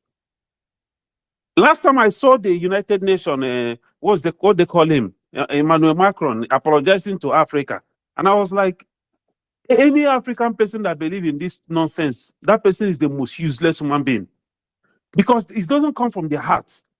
The same person that was apologizing at the United Nations, look at all he has been doing since they asked them to leave Mali and Niger. These people, they don't care about us because they know who we are. We don't know who we are. They know who we are. And that is why they want to hold us down. Why is it that these people cannot allow us to? I'm telling you, any country in Africa that comes out now to ask for referendum or for leave, they will give it to them. But you see, Biafra, these people will fight. That is why some of our people don't know what we are into. They don't know what we are facing. Mazi Nnamdi Kanu made a speech. He said that these people believe in Britain, that they believe that if the restoration of Biafra is the end of the world. People do not think about that. That thing is on my mind every day. These people, there is something that we don't know, that they know. about Biafra, and they will fight tooth and nail to make sure that they don't allow us to have our freedom. They have taken so much natural resources. We have enriched these people enormously, but yet they don't want us to go. But you see, this generation which I'm part of, which you and I are part of, by the way, for those who true Biafrans who are standing tall, who are standing gidigam, I am honored to embark on this mission with you all. We all came to this mission. We came back. We have been here before. And we came for a special mission. And this generation will end it. I swear to Okike, I swear to the spirit of my ancestors, this generation will end this thing all. We will end it. These people don't know the kind of generation they have missing with. We are here. I'm in America. If they think that they can go to Ireland and start killing my people, we are here. They will see monsters. We are here. If they like, let them come look for me. Before they get here, they'll all die on the road. Before they get to me. Because you know what? The spirit of Ekwensu is with me. Ekwensu is a powerful angel. Amadio, Iyafo. These are powerful angels, warriors that was giving them WOTOWOTO. You know what? They turn around and paint them black and call them the devil. And we turn back on them. That is why we are suffering today. On that letter that King Leopold of Belgium wrote to the missionaries that went to Congo, the same thing. They were scared of the powerful angel that was in Congo there. All the forces, all the powerful energies that our ancestors were using to guide themselves. We turned our back on them. They used Christianity. They gave us a very dangerous, they played a very dangerous game on us. I keep saying it and I keep saying it. Whoever that wants to hear, let them hear. If we do not go back, we will not get this freedom. I'm telling you. Because the kind of energy, the kind of forces, enemies that are coming at us, they are releasing all their arsenals. They are going into the dark magic. Everything they can do. The only thing that can save us, if we go back to our ancestors, to this energy and powers, these angels that they scare so much of.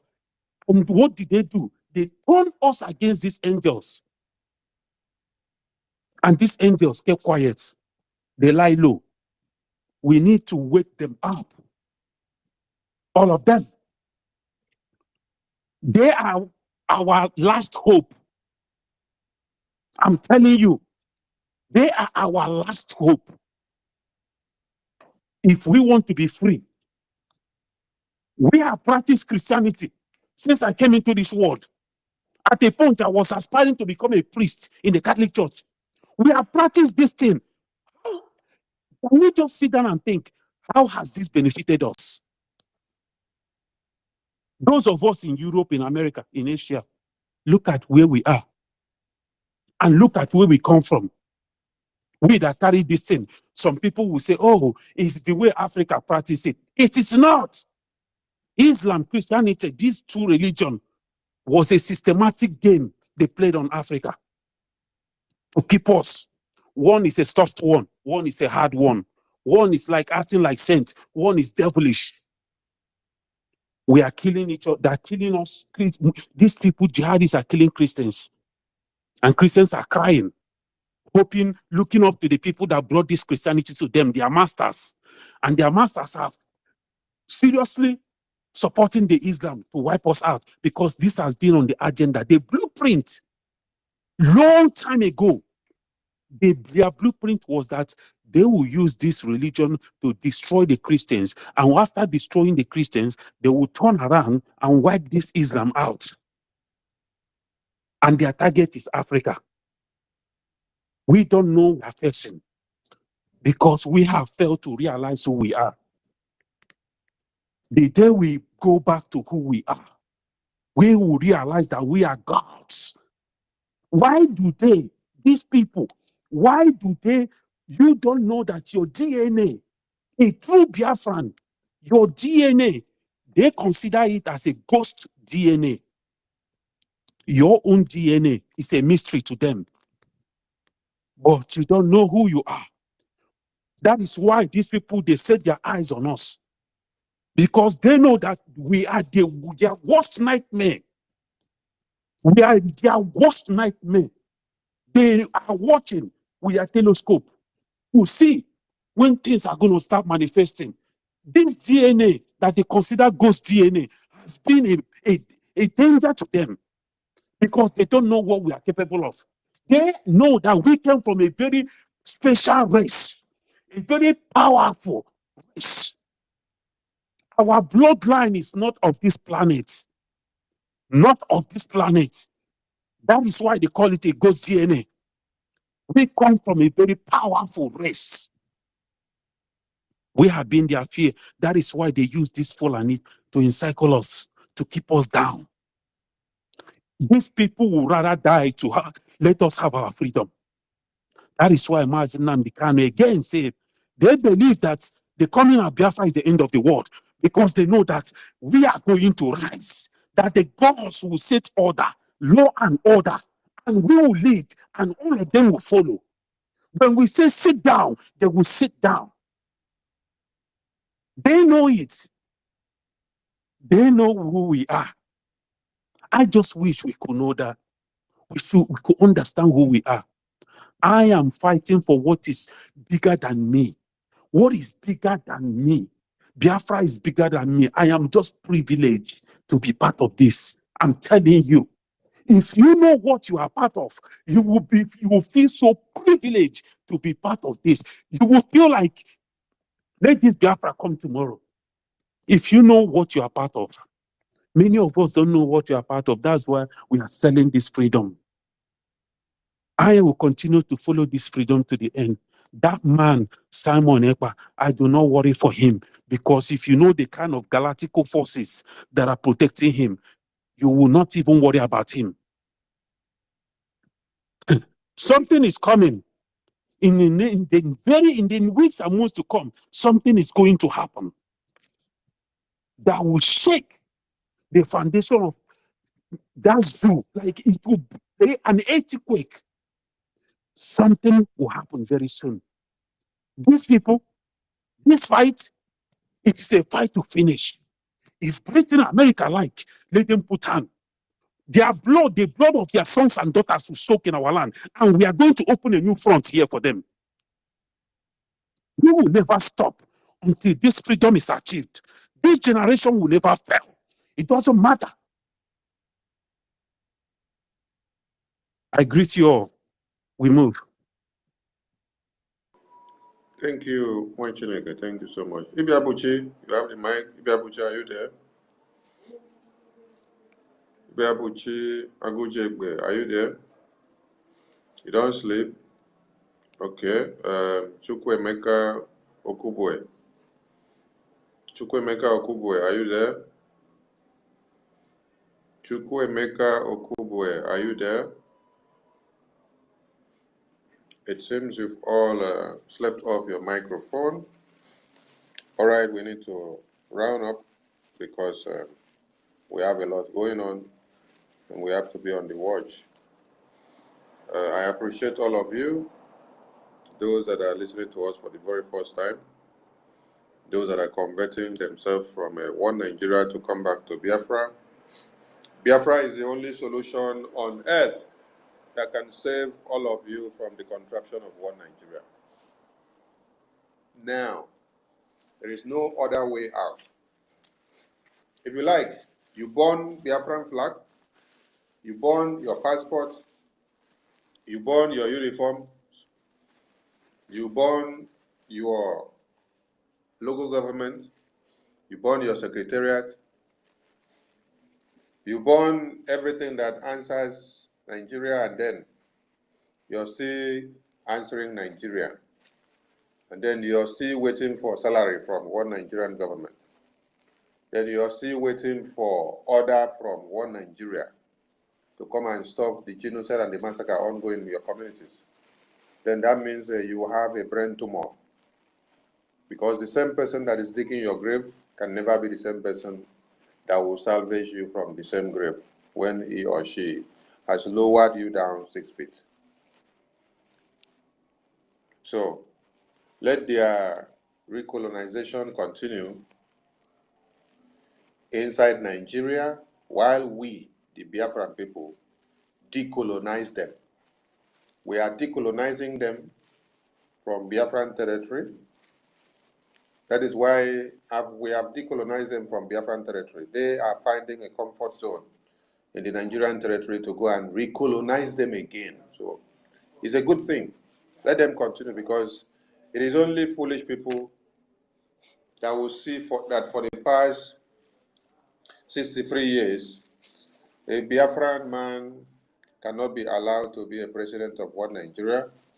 A Biafran man cannot be allowed to sit and decide the fate of people and to sit down and think and bring development into one Nigeria. After 63 years, and then you are still waiting for 2027 to come and do another miracle, and you're still shouting Nigeria, Nigeria, Nigeria. Before you wait till 2027, your women and children and your wives and your siblings and families and parents will be wiped off by the Fulani Islamic jihadist terrorists. So continue waiting till 2027, because your stupidity has no measures. As we speak now, the Biafran Defense Forces are defending Biafra land. They have fought battle for the past 96 hours, and battle is still ongoing. They are on the watch. Over 11 armored tanks of one Nigeria has gone down in Biafra land. Are they reporting it to you in your conventional useless medias? No, they are not reporting it to you.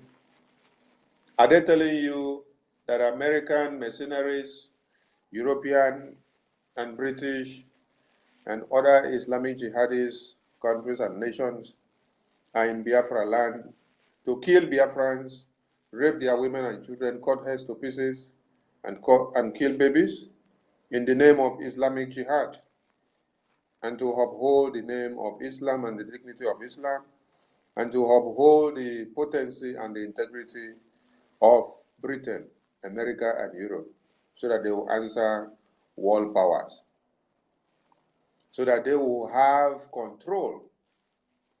America, UK, and Europe can make use of ISIS, ISWAP, Fulani Islamic jihadist terrorists to kill Christians just to prove a point, so that their power supremacy can speak very loud, because they don't want to let loose of that which is very, very food providing to them and money fetching to their pocket at the expense of the lives of babies, women, and children.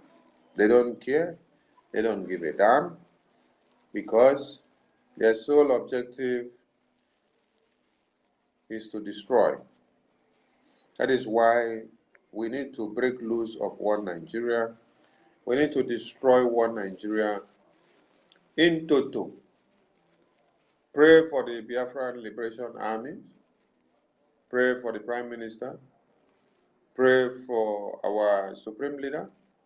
Pray for every man and woman that are at the forefront to make sure Biafra is restored and defended. All these your prayers will be very, very useful and extra important when you reconvert them into money in the website. So find a way of doing using the conversion factor of prayer to money, logistics to money, advice to money, communication to money, dialogue to money, suggestions to money. Everything that you're doing, the endpoint should be money to the website, because these colonial criminals that have come down to Biafra land to aid and abet the Fulani Islamic jihadists are doing this with money. And so, the firepower of the machines that they have brought needs equal and super reactive firepowers to be able to overcome them and to destroy them. It is to this very end that every Biafran must count it a duty and an obligation to solve every coin inside his or our bag, our wallet, our account, and in our enclaves or in his enclaves, and bring them out. Please and please make no mistake when someone tells you that the freedom will come in an easy way. No. We must fight, we must brainstorm, we must stand the ground, we must continue to defend, we must continue to attack. We must take the war to them. We have done that severally since the unveiling of the Biafran Liberation Army, the Defense Force of Biafra, in Helsinki, October 2023. We have invaded many of the zoo terrorists' barracks and their camps. And recently, we gave you a report of Okigwe detention and slaughter camp. So, that is taking the war to their doorsteps. And many prisoners were freed. Many Biafrans that were locked up unduly were freed there. So when you saw some Sioux terrorists inside the bush doing Operation Kiss the Sun, where their mouth were kissing the sun and their eyes were doing press up and salutation to Chukwokike in heaven. That is a welcome idea, and that is salutation to Mother Earth. You know, we don't have mercy for terrorists in Biafra land, because your sole aim of coming, as far as you carry a weapon and you're inside and coming into Biafra land, you are coming to kill our women and children. You're coming to rape them and cut their heads off. Our own is not to have mercy on you. Our own is to destroy every terrorist that is coming in uniform and carrying weapons to come and kill or invade Biafra land. Now, when you get back to heaven and you get back to God, God will decide how to have mercy on you. We don't gather and then raise funds. We don't call on Biafrans to bring funds for us to come and start having mercy on you. Now, we don't waste our time in cold when people are sleeping and snoring and enjoying themselves. Many people were here with us before when we started, and a lot of people have retired to their sleeps, while there are men and women that are in the bushes now who are not sleeping. In the military regiment, what happens is that we do rotational watchkeeping. While you have 1,000 people in the regiment, there is rotational watchkeeping. Every man and woman must keep watch based on the rotational schedule that has been set out. 6 to 6 watch, 4 to 4 hours watch, 3 to 3 hours watch, 9 to 9 hours watch, 2 to 2 hours watch. It is rotational. And you must keep up to duty. And anything that happens while you are on watch, you have to take responsibility for it.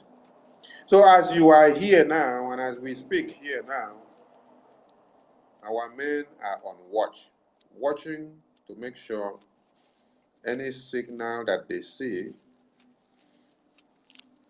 is taken care of. So, what do we have to do? Make them to keep watch well by giving them all the weapons that they need. They don't have the most sophisticated weapon that they can aim from 5 kilometers or 10 kilometers or 2 kilometers or 3 kilometers or 1 kilometer, then the war will not be viable for them. and they wouldn't be able to discharge it assiduously. So let every man and woman who loves Biafra, who is a Biafran, and who loves freedom, come down to support the liberation of the Biafran people. Above all, continue to vote, continue to help others, continue to put others through. Because while those in the far north, the west, the middle belt are crying, we are defending motherland and we are laughing. Because when we were telling them now, all this long ago, they did not take us serious, but now everyone are feeling the heat. So if they like, let them burn their own houses as they are burning the Nigerian flag. Let them protest as they are protesting everywhere. As far as they did not protest when Fulani Islamic Jihadist president was in power with an impostor in the name for over 8 years and over 100,000 people were recorded to have been massacred during his reign, and you did not protest, did not come out, did not have the boldness. You are a coward.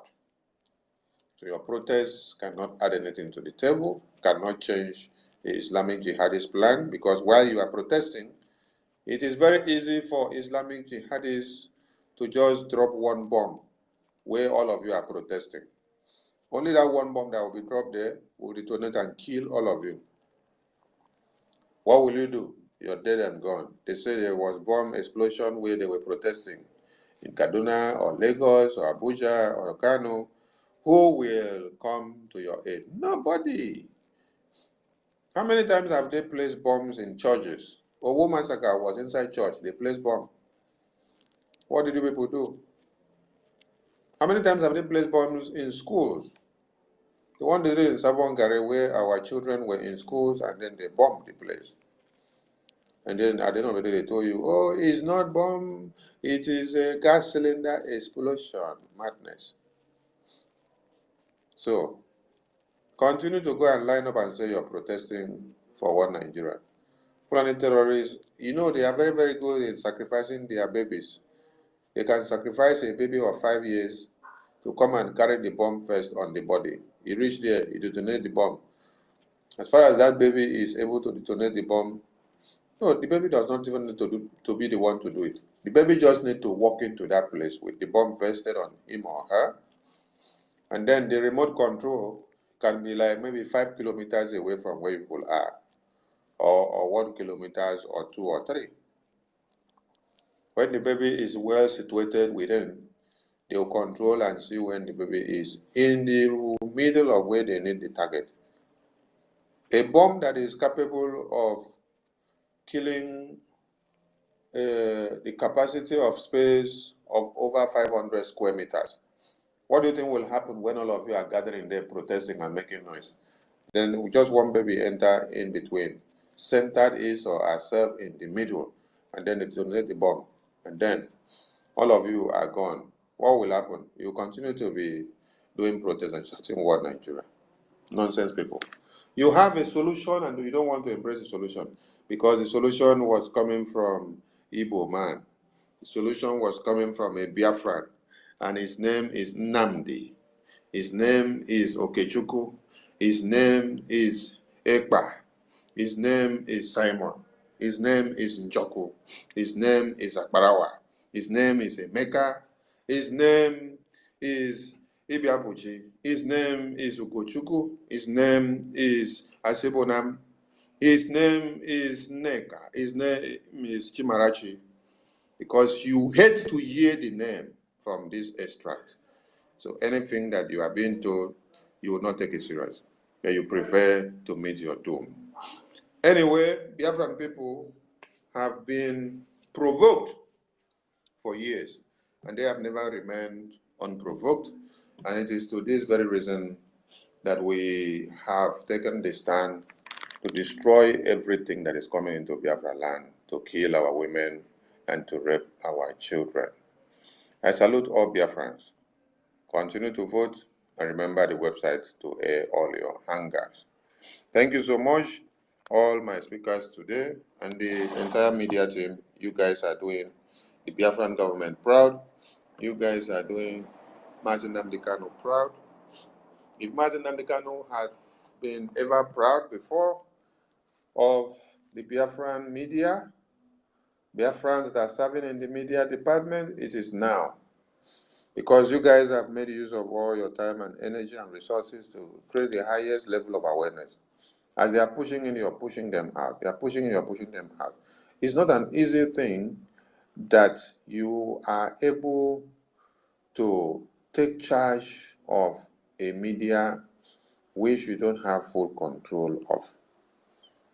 This very media is owned by the West, but yet we are taking control of this media to make sure Biafra message is spread all over.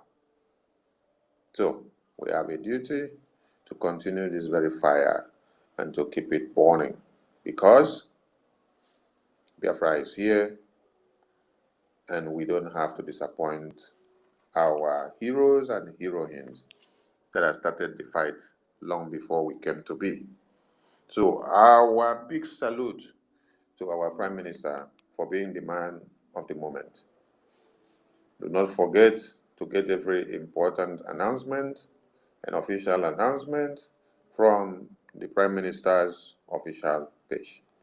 Retweet and share and make everything to go far and wide. Let Britain, let Europe, let America recolonize one Nigeria again. It is for their own good. But for Biafran people, we have decolonized them. That is why we are fighting them head on. I thank you all and I salute all your courage. From us, from here, it is good morning. Thank you so much.